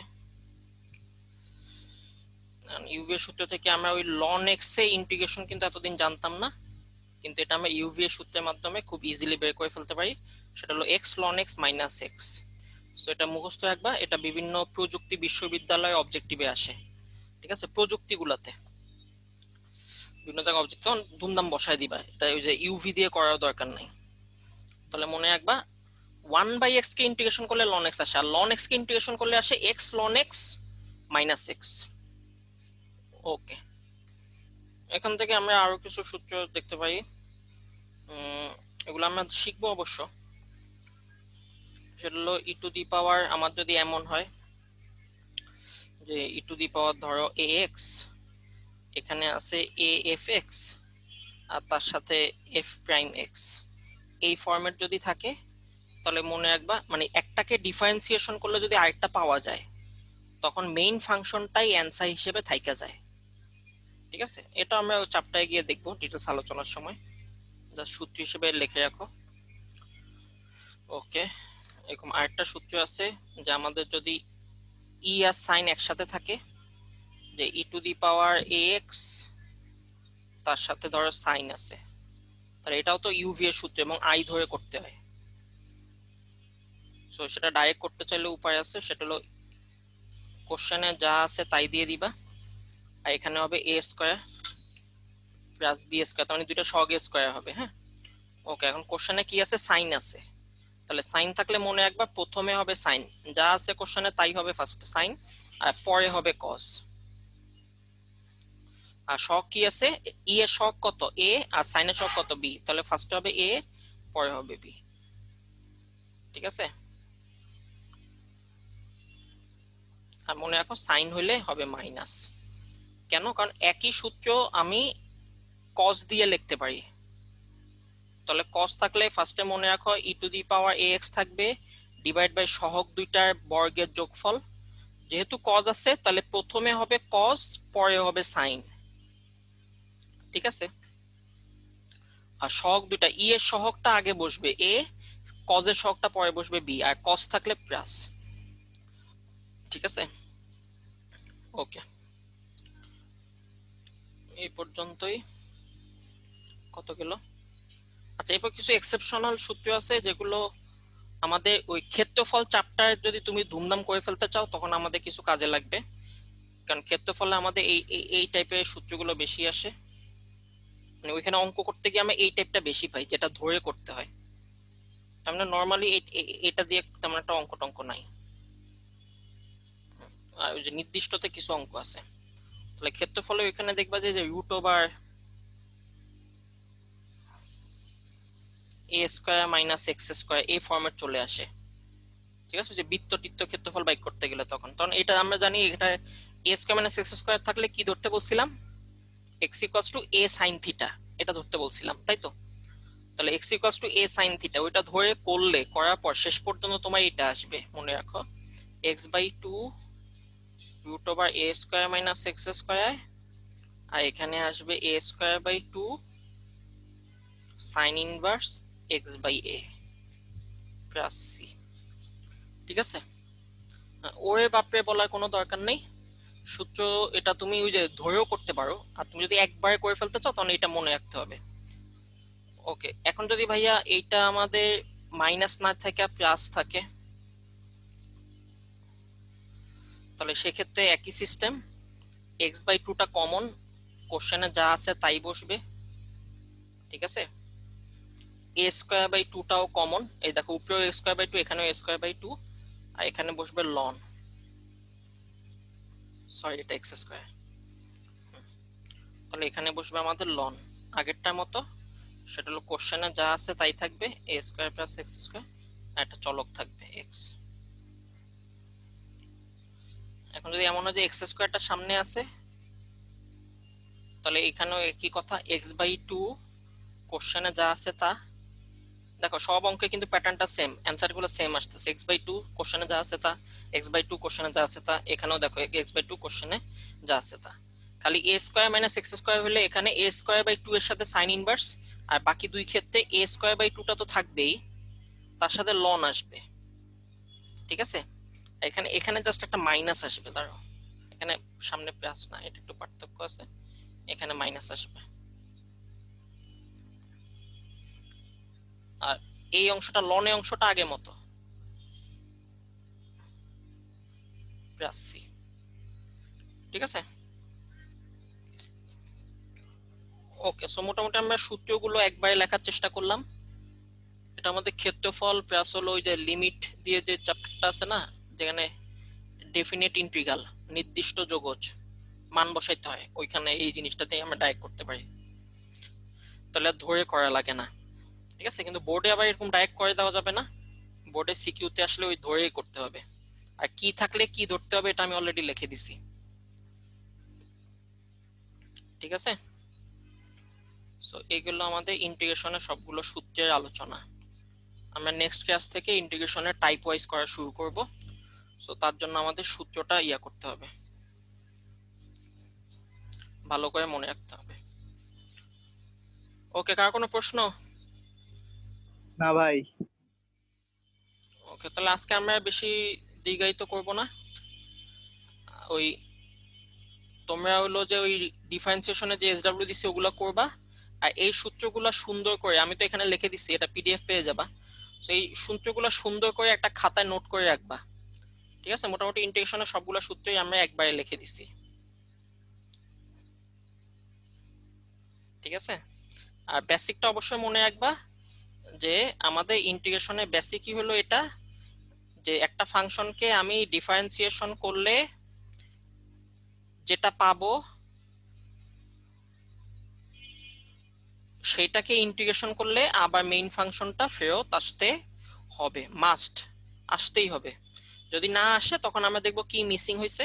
বেশিরভাগ ক্ষেত্রে একটা কনস্ট্যান্ট মিসিং হয়, এর জন্য অনির্দিষ্ট যোগজে আমরা সি বসায় দিব, ঠিক আছে। আর সূত্রগুলোর ক্ষেত্রে মনে রাখবা, যদি কখনো কোনো ইন্টিগ্রেশনের সূত্রে আটকে যাও তাহলে উল্টাটা চিন্তা করবা, যে কাকে ডিফারেন্সিয়েশন করলে ওই জিনিসটা পাওয়া যায়, তাহলে ওইটাকে ইন্টিগ্রেশন করলে আগেরটা চলে আসবে, বুঝতে পারছো? তো এইভাবে এগুলো দিয়ে মনে রাখবা। তবে মোটামুটি আমরা সব সূত্রই দেখলাম, কোনটা কিভাবে আসছে সেটা একদম পাশে দেওয়া আছে, ঠিক আছে। বুঝা গেছে তো নাকি?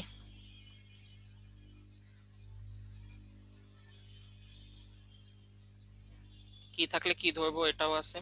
এখানে কিছু সূত্র একদমই নতুন তোমাদের জন্য, যেটা আমাদের বইতে তেমন একটা ইউজ হয় নাই।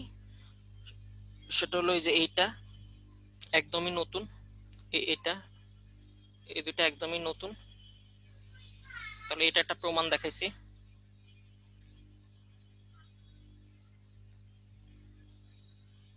ইউভি এগুলো পুরাতন। তারপর এখানে এই সূত্রটা একদমই নতুন। আর হলো এই যে লাস্টে যে ক্ষেত্রফলের যেগুলো শর্টকাটে পড়তে বলছি, ঠিক আছে, যদি এমসিকিউতে আসে তাহলে এই সূত্রটা একদমই নতুন,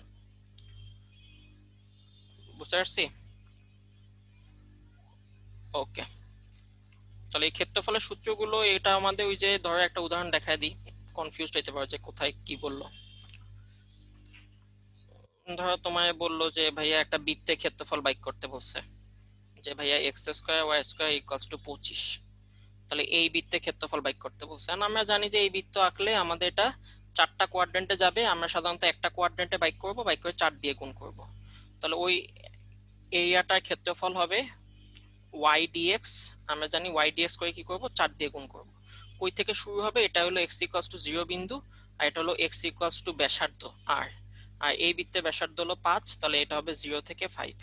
ওকে, তাহলে এখন এই ইকুয়েশন থেকে ওয়াই এর মান কি আসে ভাইয়া? এই 0 থেকে 5 এই ইকুয়েশন থেকে ওয়াই এর মান আসে √25 মাইনাস এক্স স্কোয়ার ডিএক্স, তাই না? এই যে ওয়াই স্কোয়ার কে রাইখা দিয়া এক্স স্কোয়ার কে এই পাশে আনলে ওয়াই 25 মাইনাস এক্স স্কোয়ার √, করলে 25 মাইনাস এক্স স্কোয়ার। এখন দেখো এই যে জিনিসটা, এইটা তারপর তুমি অনেক হিসাব নিকাশ করে করতা। কারণ যদি তুমি এই জিনিসটা দেখো 25 মাইনাস এক্স স্কোয়ার, 25 কে আমরা কি লিখতে পারি আবার? আমরা 0 থেকে 5, 25 কে আমরা লিখতে পারি 5 স্কোয়ার মাইনাস এক্স স্কোয়ার। তাহলে 5 স্কোয়ার মাইনাস এক্স স্কোয়ার, এটা দেখো এই যে প্রথমটার সাথে মিলে যায়, এই যে এটার সাথে মিলে যায়। x/2 যা আছে তা a²/2 sin ইনভার্স x/a। তাহলে x/2 যা আছে তা, তাহলে আমার এখানে 4 তো থাকবেই। ওকে, পুরোটার মধ্যে আবার লিমিট আসবে। তাহলে x/2 কোশ্চেনে যা আছে তা, তার মানে 25 মাইনাস এক্স স্কোয়ার। ওকে, প্লাস তারপর হলো এ স্কোয়ার বাই 2। এ স্কোয়ার বলতে এখানে বোঝাচ্ছে 5 স্কোয়ার, তার মানে 25/2। তার সাথে কি আসবে, সাইন ইনভার্স এক্স বাই এ, তার মানে এক্স বাই 25। প্লাস সি দেওয়ার দরকার নেই কারণ এখানে লিমিট, এই যে বুঝতে পারছি। সো এই যে দেখছো ধম করে চলে আসছে, এক্স বাই 2 যা আছে তা কোশ্চেনে a square by 2 sine inverse x by a, a square by 2 sine inverse x by a. তাহলে এই যে a square by 2 sine inverse x by a, x by 5। Okay, এখন তুমি লিমিট বসায় দিবা, লিমিট বসায় দিলে যা আসবে অ্যান্সার সেটাই। দেখছো ধাম করে হিসাবটা সহজ হয়ে গেল। তাহলে আমি একবার এক্স এর জায়গায় বসাবো আপার লিমিট, আপার লিমিট মানে কত 5, তাহলে এখানে আমার আসবে 5/2। এখানে দেখো এক্স এর জায়গায় যদি আমি 5 বসাই তাহলে এখানে চলে আসবে 0। ওকে, আর এখানে আসবে 25/2। আমি যদি এখানে এক্স এর জায়গায় 5 বসাই তাহলে এক্স এর জায়গায় 5 বসালে আমার আসতেছে 5 5 1, তাহলে সাইন ইনভার্স 1। ওকে, এটা গেল আমার আপার লিমিট। তার মাইনাস দিয়ে আমরা এখন কি বসাবো, লোয়ার লিমিট। তাহলে এখন আমি 0 বসাবো, তাহলে 0/2। এখানে যদি আমি এক্স এর জায়গায় 0 বসাই তাহলে এটা পুরোটা 0 হয়ে যাবে। আর এই জায়গায় থাকতেছে 25/2 সাইন ইনভার্স কত থাকতেছে এখানে বলো তো, 0/5, তার মানে সাইন ইনভার্স 0। তাহলে আমরা জানি সাইন ইনভার্স 0 এটা কত থাকে, এটাও 0 হয়ে যায়। তাহলে আমার ফাইনালি এখানে চলে আসতেছে 0, এখানে থাকতেছে 25/2, এখানে কি থাকে বলতো, সাইন ইনভার্স 1। সাইন ইনভার্স 1 মানে কত, সাইন কত ডিগ্রি মান 1 আমরা জানি 90, 90 মানে কত π/2। ওকে, মাইনাস এখানে 0, আর সাইন ইনভার্স 0 মানও কিন্তু কি বলতো 0। এই যে তার মানে আলটিমেটলি আমার সবই চলে যাচ্ছে, সবই 0 হয়ে যাচ্ছে, খালি এখান থেকে আমার এটা থাকে। তাহলে সামনে থাকে 4 আর ভিতরে থাকতেছে 25π/4। তখন দেখো পাই কাটা, এটা 25π, এত বর্গ একক। বুঝতে পারছি। সো এই সূত্রটা শিখে রাখা উদ্দেশ্যই হলো যদি এমসিকিউ তে আসে তখন তুমি এই যে কিছু না ধরা বাদে ধুমধাম করে ফেলতে পারবা। ঠিক আছে, এই যে ক্ষেত্রফলের অঙ্কগুলো তখন এই যে কিছু না ধরা বাদে বইতে যেভাবে ধরে ধরে করছে ওটা আমরা রিটেনে আসলে ওইভাবে করব, আর এমসিকিউ তে আসলে আমরা এরকম ধুমধাম করে ফেলবো। ঠিক আছে, তারপর লিমিট বসায় দিলে একই অ্যান্সার চলে আসে। ওকে, আর কোনো কোশ্চেন এই পর্যন্ত, কোনো কোশ্চেন আছে? কোশ্চেন না থাকলে আজকে আমরা এই পর্যন্তই রাখি। নেক্সট ক্লাসে আমরা ইন্টিগ্রেশন শুরু করব। ইন্টিগ্রেশন আমাদের প্রথম থেকে শুরু হবে, টাইপ ওয়াইজ করে দিব। ঠিক আছে, তার আগে আপনাদের কাজ হবে ওই ডিফারেন্সিয়েশনের এসডব্লিউ গুলো করে রাখা, আর এই ইন্টিগ্রেশনের সূত্রগুলো ভালো করে একটা জায়গায় নোট করা। ঠিক আছে, এই নোটটা যেন তোমাদের কাছে অলওয়েজ থাকে। সো সবগুলো সূত্রই লিখে দিছি, সবগুলো সূত্র তোমরা নোট করবা। ওকে, আজকে এই পর্যন্ত। আল্লাহ হাফেজ।